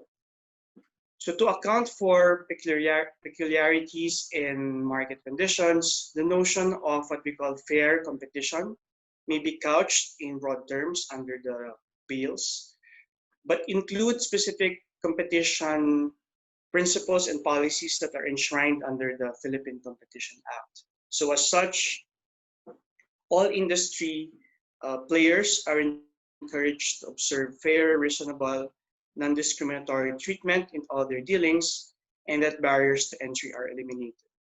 So as presented earlier, we know that the telco sector has different subsectors. So it's important for us to have a view of how these subsectors interplay and how the markets interact with each other. So to facilitate alignment of policies, we suggest an interagency cooperation mechanisms that may allow information sharing tools that will guide the PCC, the NTC, and other government agencies that are involved to perform their respective mandates and in the promotion of fair competition in the data transmission industry. Allow me to talk a bit about the national competition policy on the next slide. So to promote market competition as a development strategy, the National Economic and Development Authority, NEDA, and the PCC are set to issue very soon a joint memorandum circular on the National Competition Policy, or the NCP. So in the NCP, national government agencies, government-owned and controlled corporations, or GOCCs, and local government units are directed to adopt 3 key principles. Number 1 is to adopt pro-competitive policies and government interventions to avoid distorting competition. So examples include creating barriers to entry, promoting collusive market outcomes, or restricting trade. So adhering to the NCP requires executive agencies to review and amend their anti-competitive policies. So it's important that even at the outset, when you introduce a House bill or a Senate bill, it's already in the consciousness, in the awareness of our legislators to avoid introducing potential anti-competitive provisions. Another element under the NCP is what we call competitive neutrality, What this means is that GOCCs and private sector businesses shall compete on a level playing field, so that GOCCs shall be held in the same standards as private sector businesses and shall not enjoy net competitive advantages or disadvantages. Third, you have enforcement of competition-related laws and issuances. So NGAs, GOCCs, and LGUs are directed to cooperate with and extend assistance to the PCC in the enforcement of the PCA.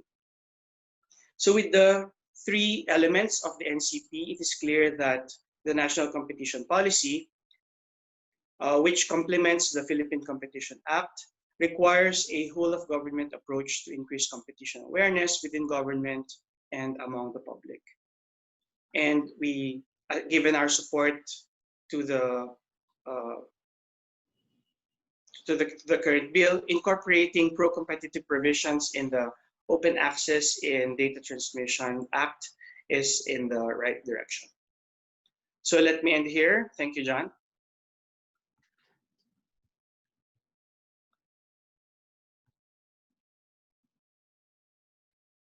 And thank you, Bing. I hope my audio is back on. I'll start my video.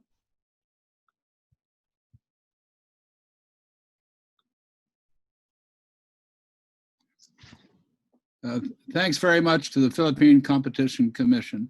You play a vital role. I frequently see your representatives in congressional hearings in bringing the perspective of fighting monopolies, oligopolies, oligarchs, taipans, whatever we want to call them, by creating an environment in which new competitors, both domestic and foreign, can help develop the Philippine economy. Grace, I wanted to add further to the list of groups that support. I consulted the letter that we just sent to the president yesterday, and I'd like to add the Foundation for Economic Freedom, IBPAP, and CEPI to the list that you can put on that slide. Thanks, John. We're a little bit behind, and I describe Grace as one of the leading experts in the Philippines and Southeast Asia, and we're really privileged now to have a second leading expert in the region from the World Bank in the person of Natasha Bishorner, who's a senior specialist of the World Bank's Digital Development Department. She is in the office in the Philippines, but she covers not just she has a huge expanse of countries where she's trying to help them with their digital development, including China, Cambodia, Laos, the Philippines, of course, Vietnam, and the scattered Pacific Island nations. And that's quite a menu. And she is going to, she's a graduate of Oxford and with a master's from the University of London. And then she also, like Jenna, I don't know if she's a classmate or not, attended Johns Hopkins University. I don't know if that's in the Baltimore or the Washington, D.C. campus next to the Philippine Embassy on Massachusetts Avenue. But welcome, Natasha, and you're going to give us a more regional overview of how the Philippines' digital economy and infrastructure and policies relate to the region. So welcome to our webinar. Great. Good morning, everybody. Thank you for that wonderful introduction. I'm very happy to be speaking to you from Manila rather than, perhaps one of the small Pacific islands that I work on.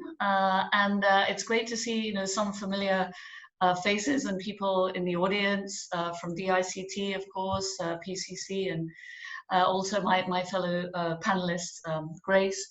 So I'm going to share my screen, if it works. Let me just make sure. Here we go. Let's see.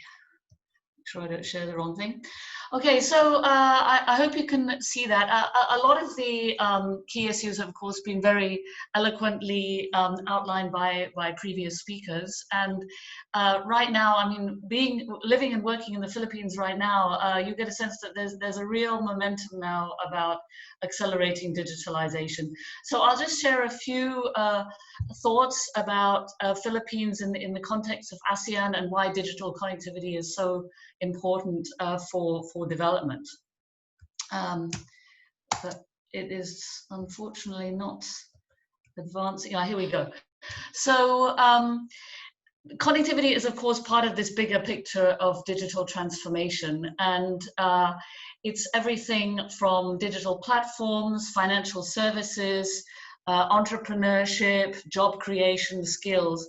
But digital connectivity is so critical to that, I think it's also very important that the broader policymakers sort of appreciate that this is not really an ICT issue, it's really more an economy-wide challenge that needs to be addressed. And as we've seen from studies all over the world, investment in digital infrastructure is really powerful. Now, these are some numbers that have been gleaned from studies at the World Bank, IMF, and also an older piece from Deloitte earlier in the decade. But there's really demonstrable economic impacts from investing in infrastructure through GDP growth, GDP per capita, jobs, and poverty reduction. So it's very important that the decision makers, when they look at these kinds of decisions about open access, network, infrastructure sharing, spectrum, etc., that it's put in this economic content.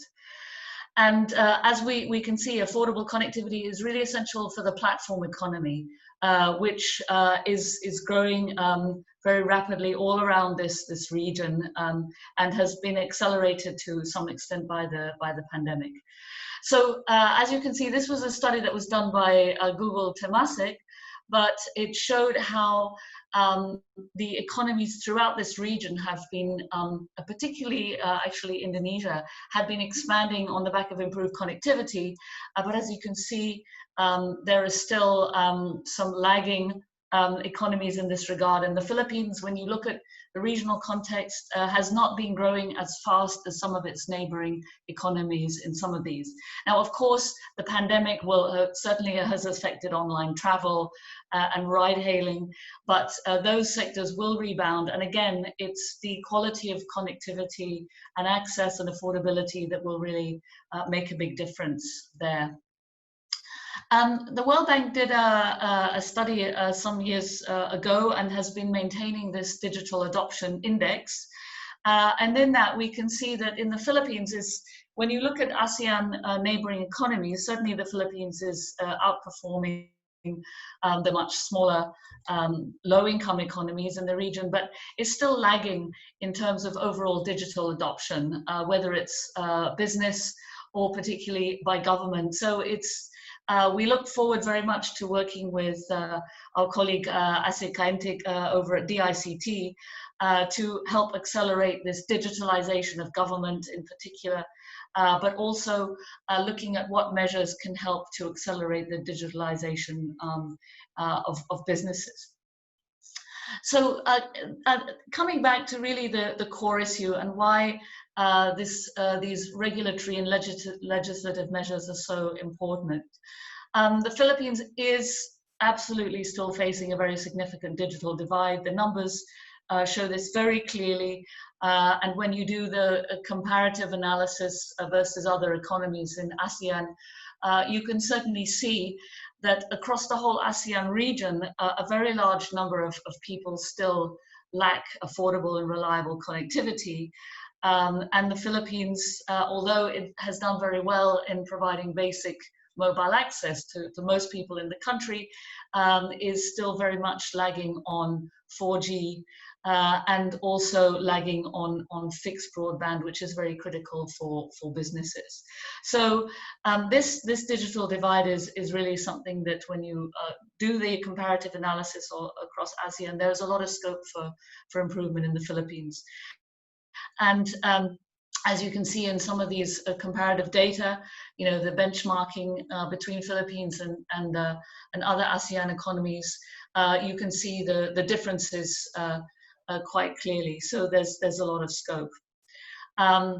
This slide, I mean, this was from March this year. As you can see that particularly on mobile broadband, the quality of service is very challenging, and this is a function of a number of regulatory bottlenecks that the industry is facing, as well as competition, open access issues. All of these impact the final rankings that Philippines then exhibits. And again, following up from the comments made by Grace, and you know, the digital divide is very real.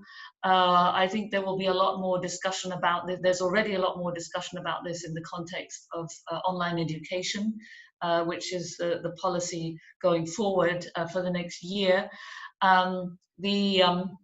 The data provided in this map comes from mobile signals, and the coverage is certainly very uneven. So this is a very significant challenge.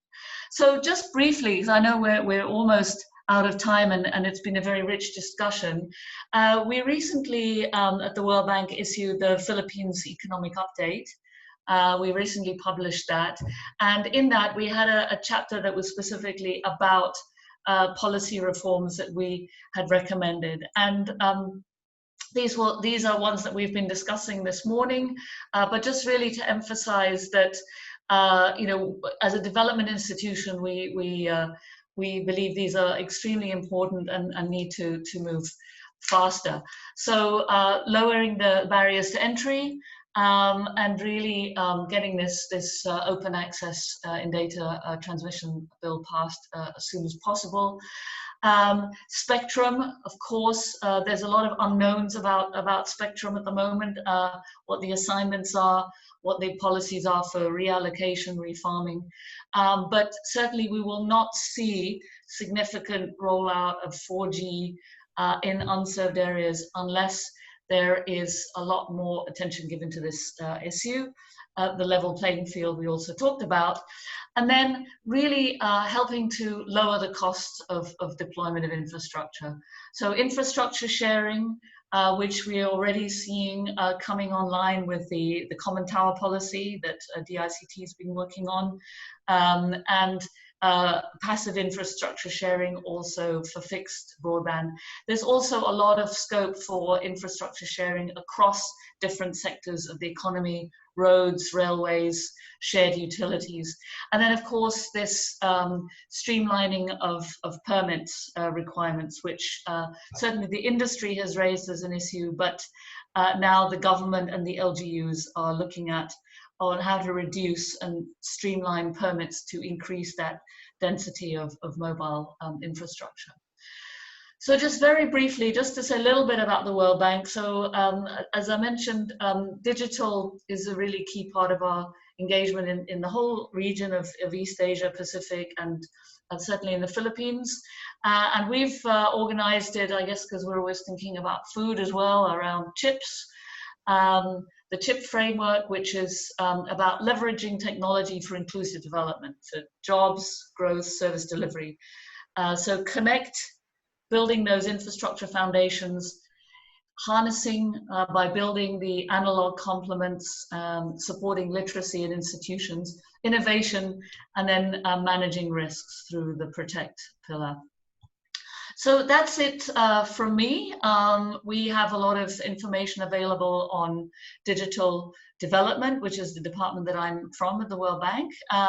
And we have recently published a volume on broadband business models, different examples of policies and regulations that will facilitate a faster rollout of high-speed internet. Thanks very much, and happy to join the discussion, answer questions, and follow up after this meeting. Thank you.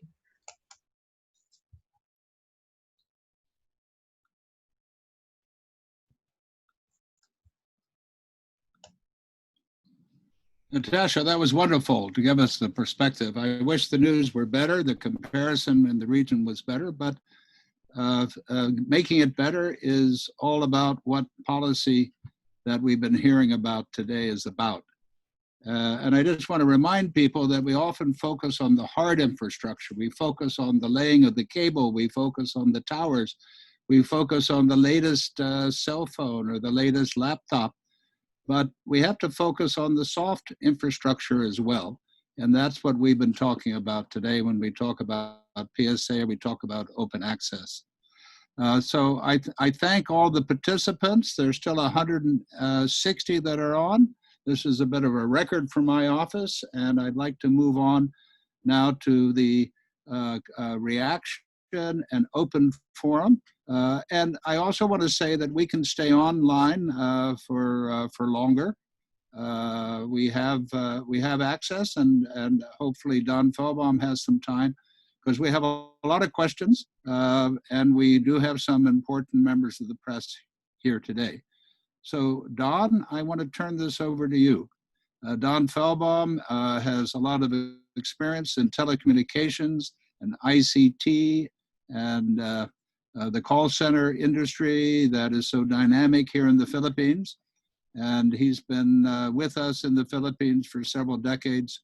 He's a director of AmCham. He chairs the ICT committee of AmCham, or co-chairs it for many years, and is a good friend. Don, I give you the mic and the video. Thank you very much, John. Excellent discussions today, right across the board, from the macro to down to the network side, as you said. A lot of good discussions. I want to comment just real quickly on a couple. One of the things we tried to do about 10 years ago, I think this was during the latter days of GMA, we were trying to open up distant learning, and that's a real issue today. And we were able to find a couple companies that were able to come over and demonstrate low-cost tablets, which would be affordable for the Filipino students. And today I see the same kind of issue. I was talking with some students last week, and they're saying, we only have our mobile phones. We can't really afford PCs, and we're going to try to conduct our online education using our mobile phones. So that's very sad. So I think one of the things that we need to do is to take a look at what we can do, and maybe Dan Chica, my good friend from the manufacturing side, can also offer some suggestions along those lines. We talk about connectivity, but I didn't hear anything about 5G today. I was looking at some data, and I think the global updates for 5G is roll out this year, especially in the developing countries. So if we're going to leapfrog, we're going to do some fast action, I think we should take a look at 5G if it's affordable. 5G has increased speeds, provides a lot of provisions for Internet of Things, which I think is really fantastic. It talks about greater capacities, lower latency, and you can do slicing of the networks and create a smaller and a more connected environment. So I think we really need to take a look at some of the new 5G technologies that are going to be rolled out the second half of this year if the pandemic doesn't slow that down. Another comment I'd like to make is I think it was in the 90s during FER's deregulation, USAID supported a frequency management system for NTC. And we're all excited about it, because before, when we wanted to look at frequencies, we had to go find the black book and find out who had what frequencies and how much bandwidth they had, and that kind of thing was always a challenge. So over a course of about 2 years, we installed a very sophisticated software, and we provided the PCs, and we upgraded all of the spectrum of the Philippines. But the sad story to that was, after about 2 years, the people that were trained left. Then the next year, there was no spare parts to keep the computers in good working order. And by year 4, it was pushed in the corner, and that was the end of our frequency management system for the Philippines. So we really need to address those kind of things. And I have firsthand experience with just about all the things you guys have said today. We talked about digitalization, which I think is very important. The last couple of months, I've been trying to help people with telehealth, which is very important for the country. If we have a better digital network and connectivity, we can have telehealth throughout the country. We talked about e-commerce, working with some of the major e-commerce providers. I talked to one recently that's covering 1 million sari stores throughout the country at the very basic level. So rather than transacting in cash, they can use their digital currencies, which I think is really great. That's slowly coming on board, and I hope by the later part of this year, there'll be some serious traction there. The other thing I wanted to talk about was the BPO Association. In my discussions with them over the last couple of months, most of the companies said somewhere between 20 to 30% of their work from home employees have either insufficient connectivity or no connectivity. So it's a really challenge for some of the BPO companies here, which, as you know, we have 1.3 million FTEs, accounts for about 6 to 7% of the GDP in this country. So having connectivity for the BPO sector is extremely important. We have a number of questions here. Maybe Grace, you want to help me take on some of these questions from our audience? There's some really great questions. I'll take the first one from our colleague and former board of director member, Rick McGonigal.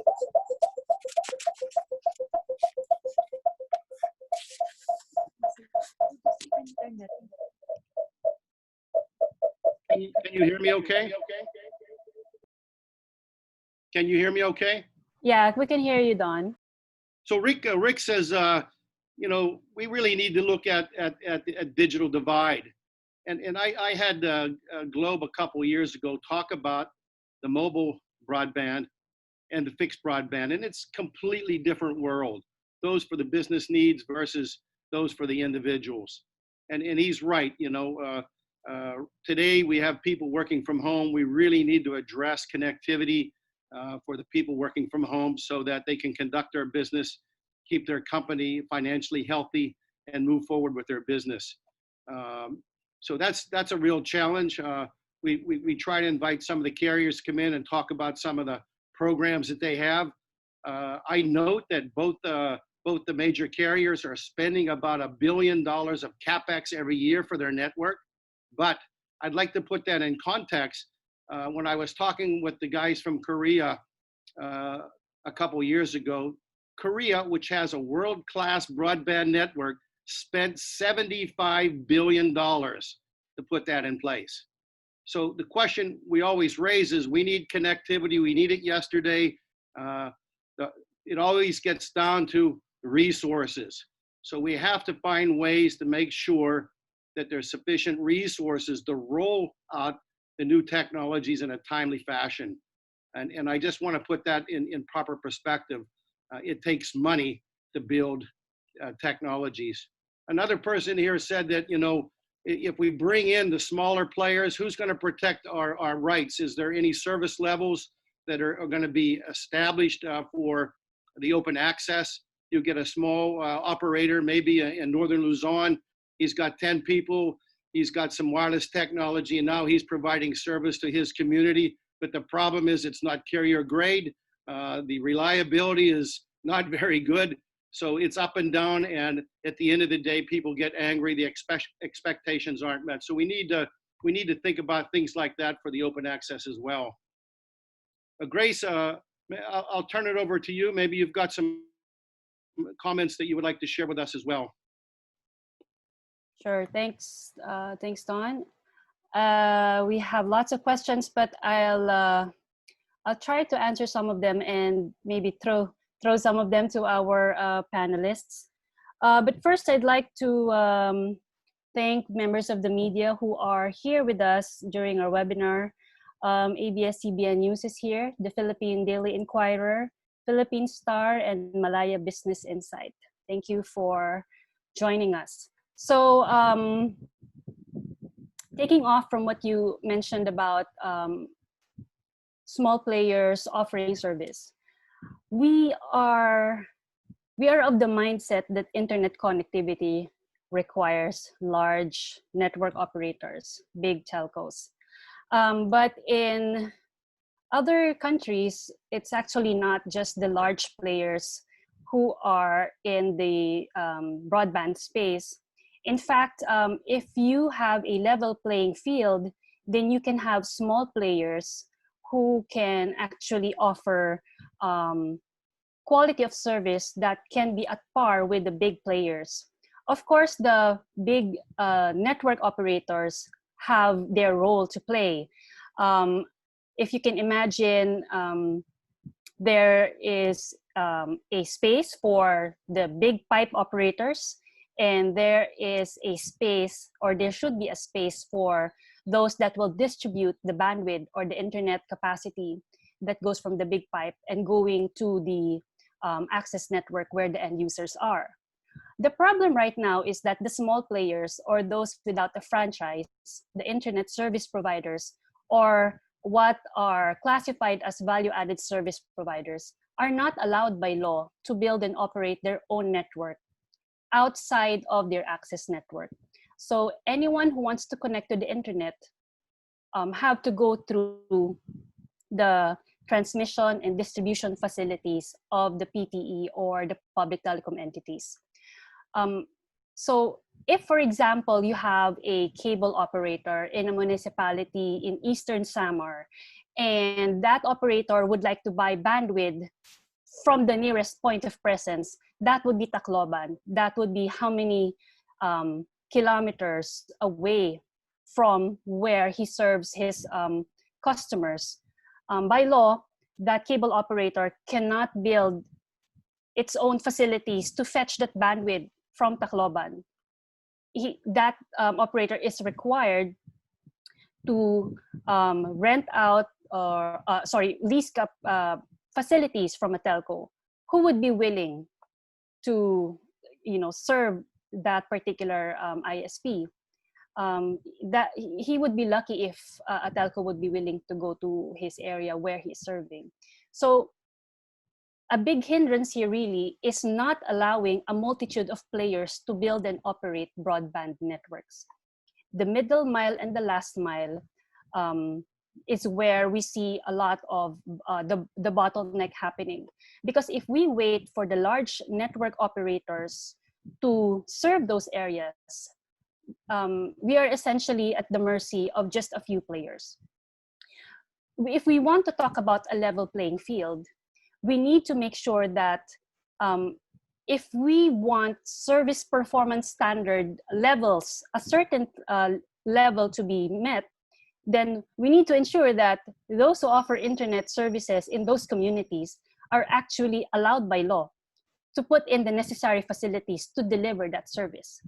That is actually related to the question about having a bottom-up approach. It was highlighted that in Visayas and Mindanao, usually they are left behind, and I totally agree with that. Doing field research before the lockdown happened, my team and I noticed that even if you are in the municipal center, the municipal hall, just a few hundred meters away, you can no longer get a decent signal from your mobile data, because essentially people are reliant on mobile cellular, because that is the only, that is the dominant technology being used now by the network operators. So how do we ensure that there will be investors in these areas? I guarantee you, the small local players are already in the communities, in the access network. You have your cable TV operators, you have your wireless ISPs, and if possible, we can create a space for networks that are run by the communities themselves. In other countries, we see the municipal government itself laying its own fiber, or even farmers cooperatives. I have seen some cases in the Philippines where a local chamber of commerce is helping deploy facilities going to the last mile. So we should remove the bottlenecks for these small players. And I agree with John, it takes a lot of capital to build the segments of the network that require them. So the open access bill is actually encouraging more investors to come in. If you have more players in the market, then the concentration in the urban areas, well, we will continue to see that, but then there will also be operators that would want to go into the niche markets.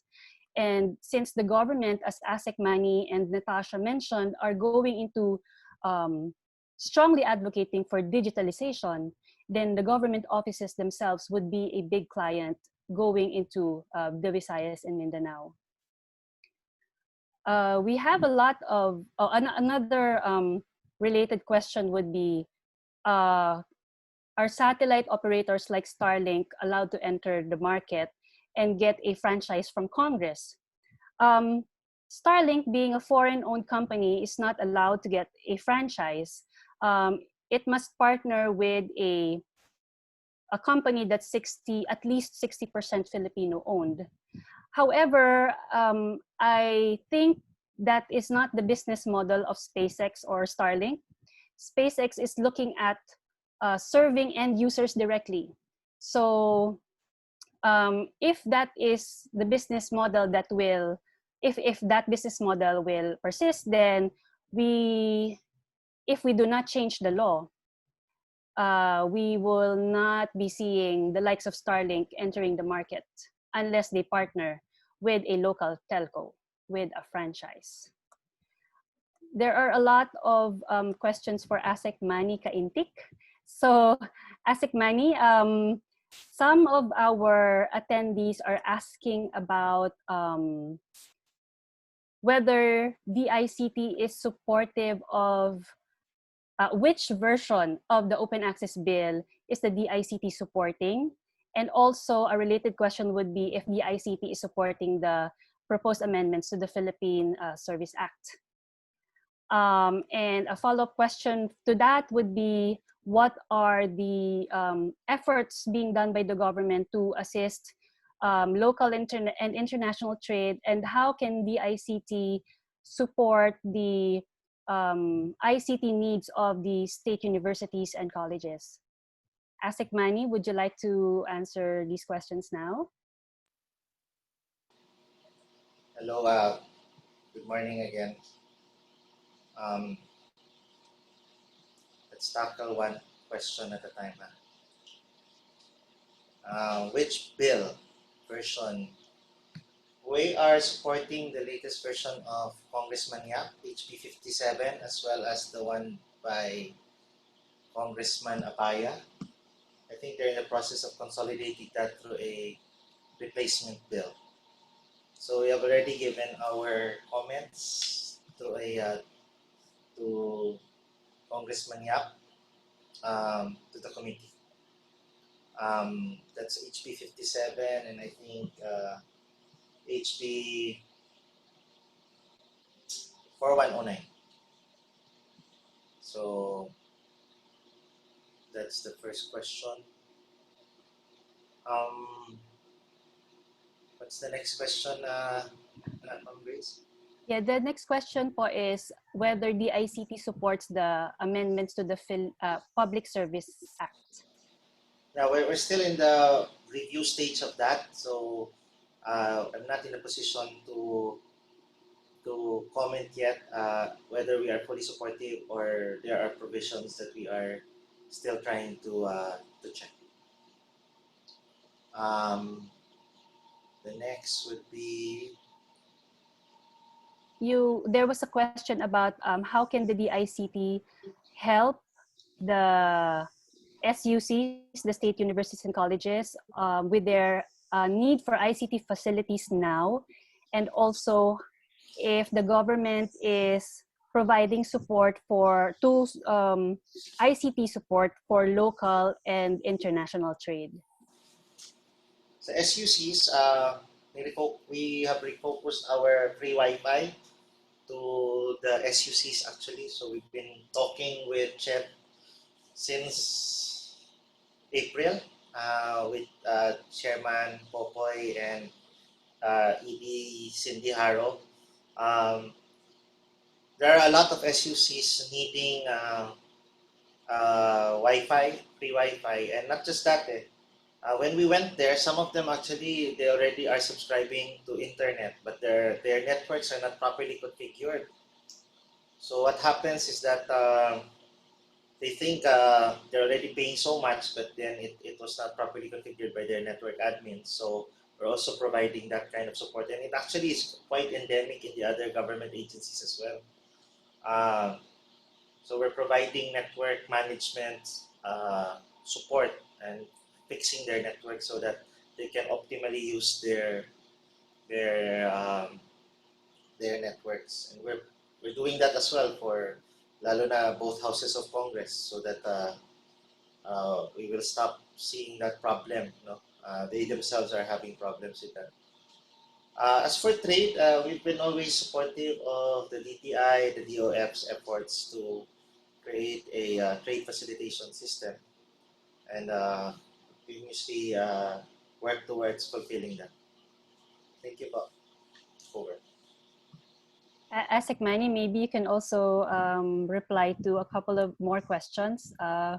There was a question about what is the stand of the DICT in terms of China and its perceived threat to cybersecurity, and how do we ensure that we can protect cybersecurity, especially during the pandemic where everyone is going digital? The Philippines has no stand yet on that China Huawei issue. It is being considered by the National Cybersecurity Interagency Council, so in constant talks with the NSAC on that matter, but we have not yet had any position yet on that, so I do not operate yet on that basis. We will wait for a policy directive from the intelligence, the interagency intelligence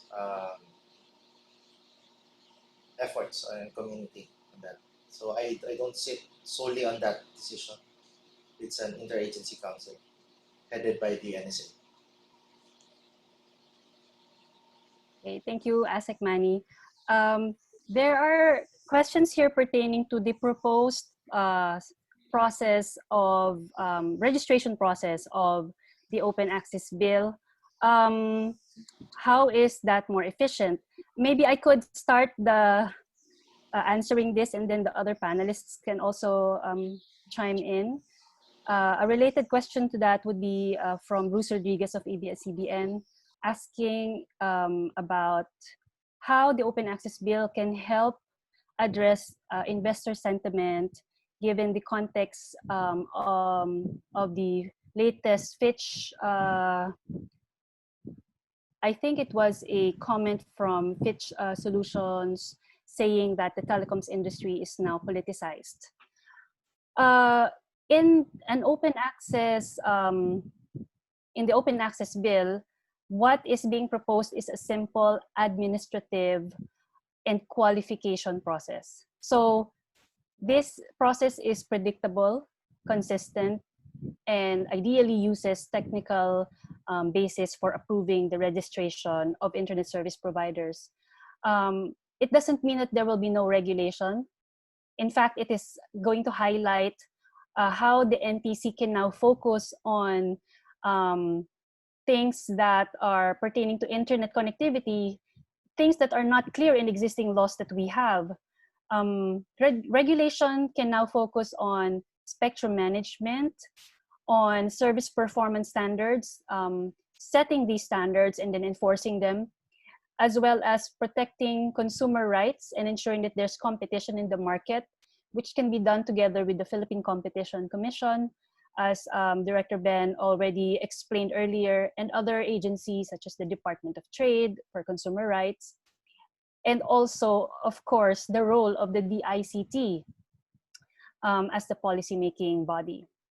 Right now, if you compare that proposed process to the status quo, where we need to pass a law as the first stage of licensing, and for NTC to issue a certificate of public convenience and necessity as the second stage of licensing, which is a quasi-judicial process that allows oppositors to argue against an application from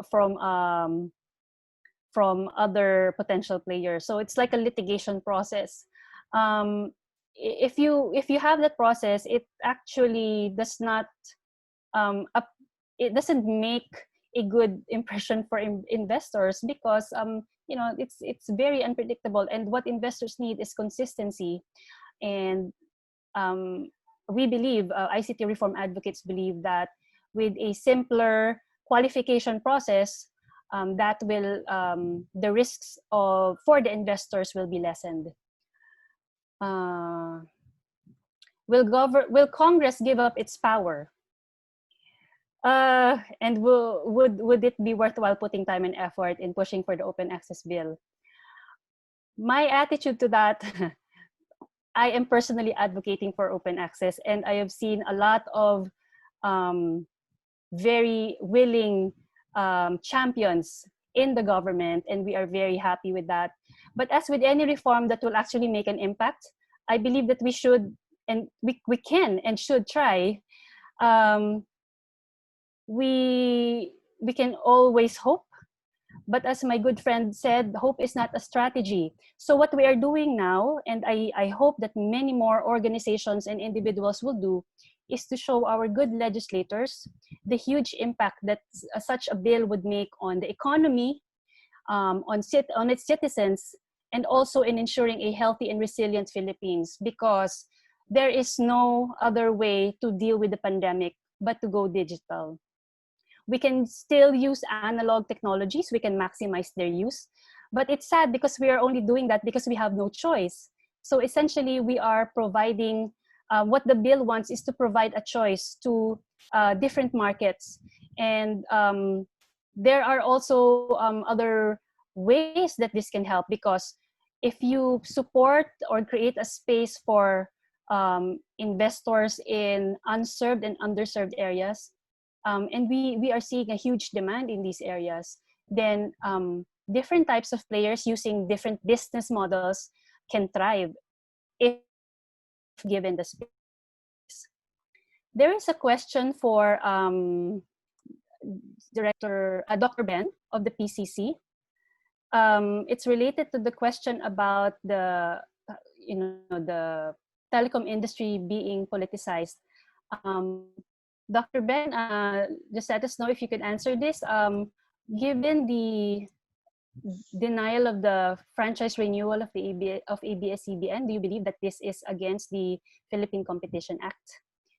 And also, what is the potential role of the PCC if we adopt the open access model? Okay, thank you, Grace. At this point, what we need to be worried about in terms of the exit of ABS-CBN would be on the behavior of the large market players that are remaining. Because, for example, with the exit of a major market player, there might be a tendency for fees, commercial fees, for example, to be higher, or quality could be compromised. So those are things that we have to consider. And on the second question, in terms of the role of the PCC, if the Open Access Act is signed into law, as emphasized in my presentation a while ago, we are pushing for a strong collaboration between the NTC and the PCC, so that we tend to sing the same song, so that our market players would not be confused in terms of the regulations and the rules, and that they have to make sure that they don't violate the Philippine Competition Act. Thank you.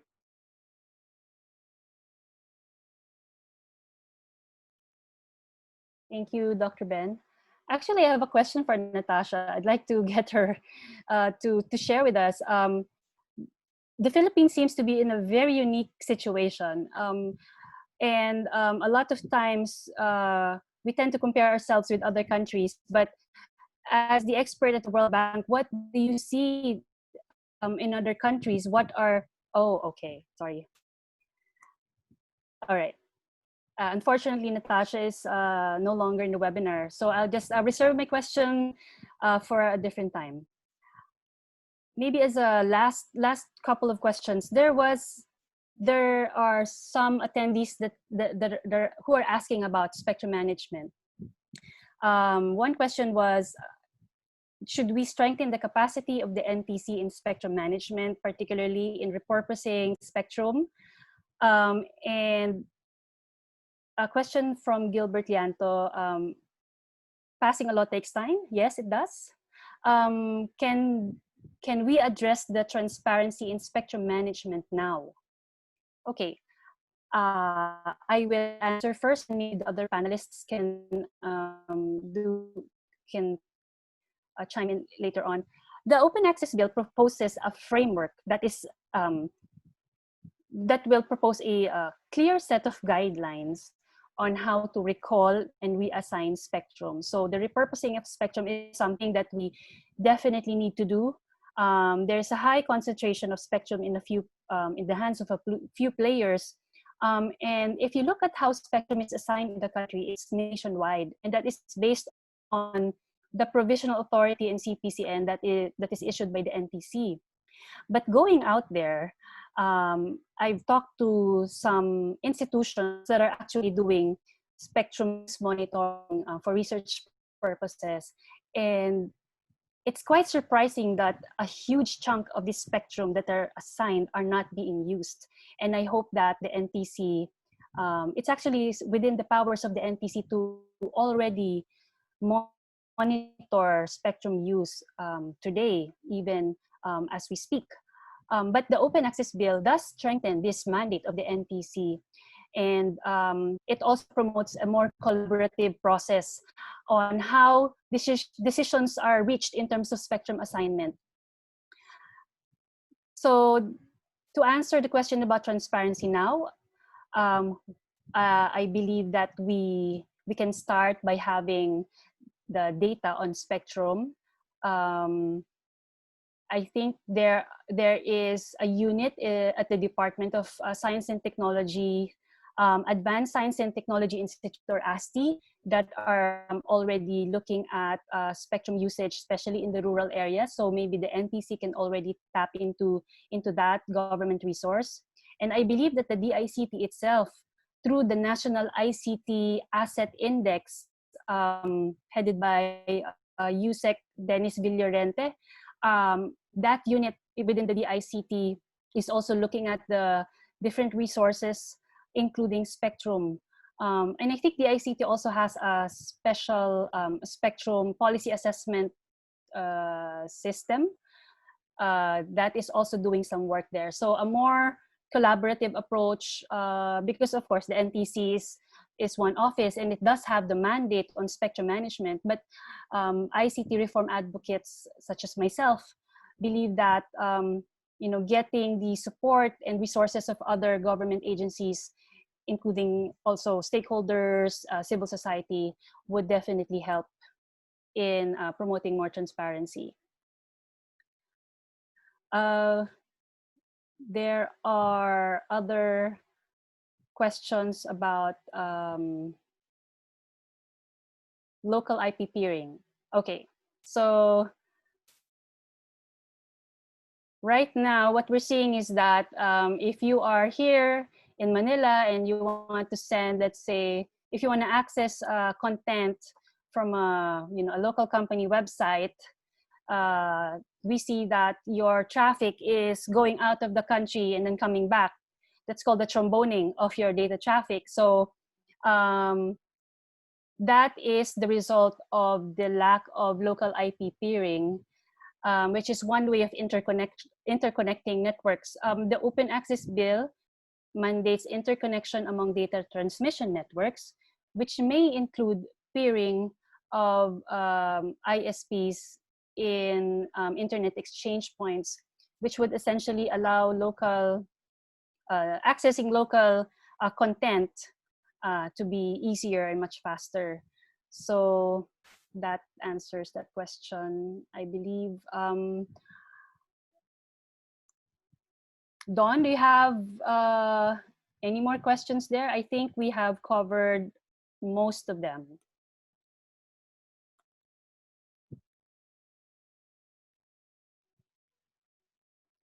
There's also a question about easing of the permits today. I believe that the DICT is working on, already issued the policy guidelines for common towers, which would help support mobile network operators and tower companies. But moving forward, of course, there are other ways of providing internet, and there are different network providers. So the Open Access Bill does not distinguish between what kind of provider you are. As long as you need to roll out infrastructure, it provides the guidelines to streamlining of permits, as well as promoting infrastructure sharing, which is supposed to also lessen the steps in securing permits and different approvals, on an individual basis, because common use of facilities would mean that there is a one-time permitting process, at least for that particular area where there are common facilities. Yes. Okay. I think that covers all of the questions. If you have any other concerns, or if you'd like to send any more of your questions, we'd be happy to answer them. I'm not sure how long we can hold the panelists. So John, I'll and Dawn, please. Let's ask Don if he has any further comments to make. Thank you, John. I just want to reinforce Grace is spot on. We really need collaboration and new legislation passed to make this happen. But I want to share with you, Grace, in the 90s when FDR took on the deregulation, which John remembers very well, we put in 11 operators under a service area scheme. You're right, it's obsolete. RA 79 needs to be updated. But I think what we learned from that over time was all about operating capital. As time went on, over about 10 years, the smaller guys that did not have access to capital, could not invest more in the network, folded up and sold out. And here we are today with just 2 operators, essentially. So I always underscore, from my experience and that experience, capital is very important. I'm sure the World Bank people would tell you the same thing. The second thing is, I think maybe another approach, Grace, to get everybody involved is we would create a open access based upon service areas. So we have some control, some governance, some clear guidelines and regulations to monitor and ensure that the public is receiving good value for their investment and their monthly subscription. So that could be another concept that we could take a look at for open access. I really am not for putting in 65 guys all running around with Wi-Fi and trying to be in the internet business, because I think that's just not really going to work very well. But if it's controlled, it's mapped out properly, it's implemented properly, I think you could really have a winner for the country. And I think it could be done fairly quickly if the government gets behind the passage of the law and finance is made available for the new guys that are coming in. You know, we think it's only 2 guys, but Converge ICT now has nearly 1 million subscribers, broadband. So they essentially are the 3rd player in my eyes, because DITO has never got off the ground. And we have now Telecoms and PTT are rolling out their networks. So even without, ongoing activities, these other players are really pursuing their own broadband networks. And I think over the next 12, 18 months, you're going to see more presence from these other smaller players that are in the market today. So that's my comments. Again, great job, guys. Excellent discussions. And Grace, I hope you and John will work with me on our ICT. Maybe we can have a follow-up at some time, 3rd or 4th quarter this year. Thank you.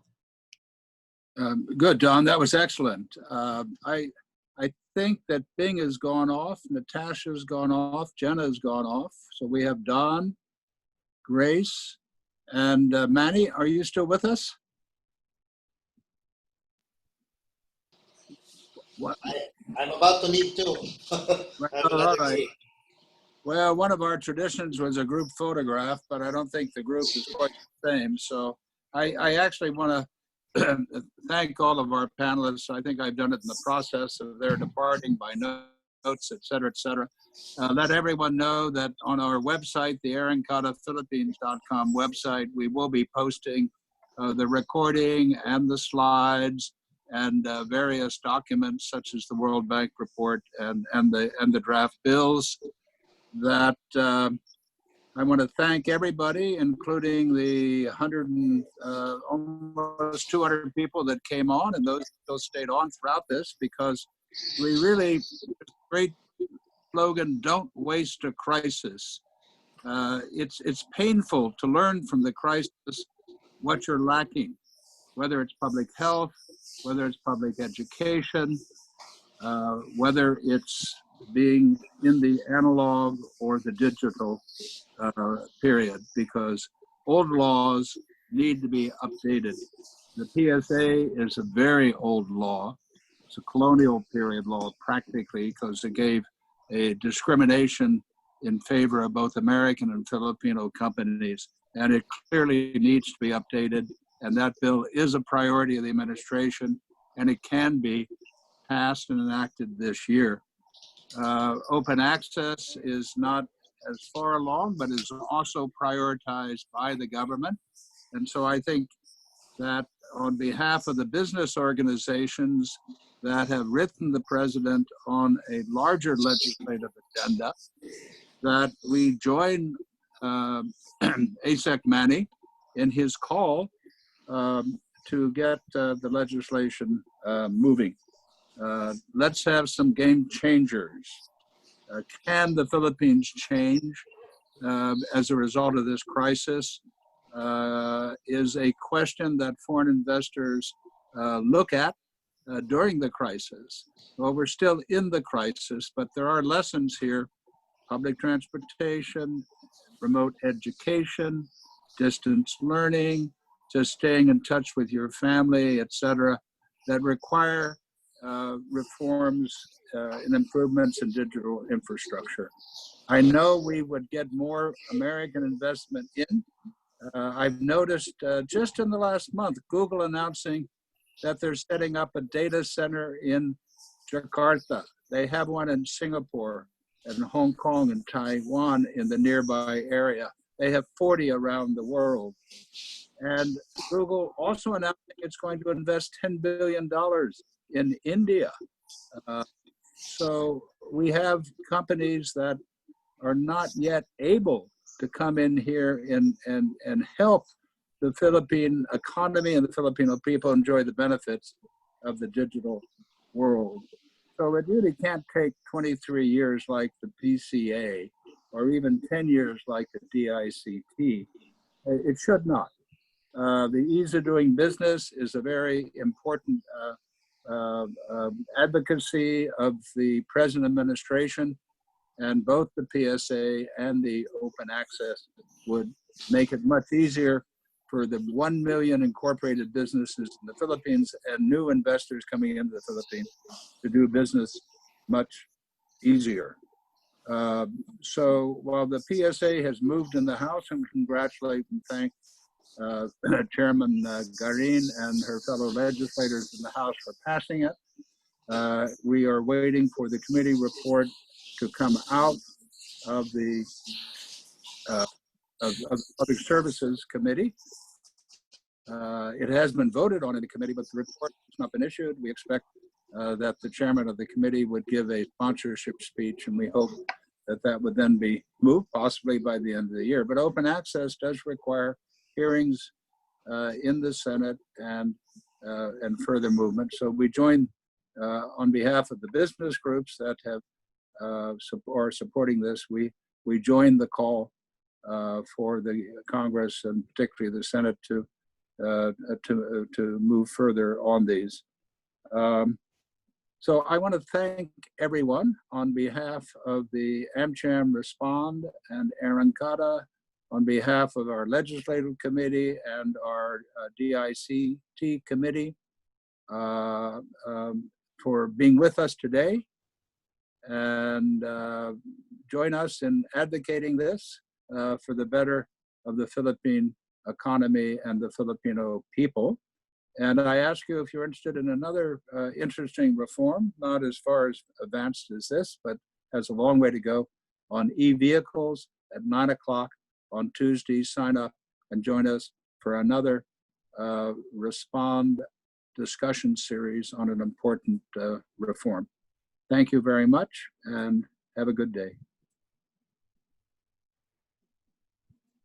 Thanks, John. Bye, everyone.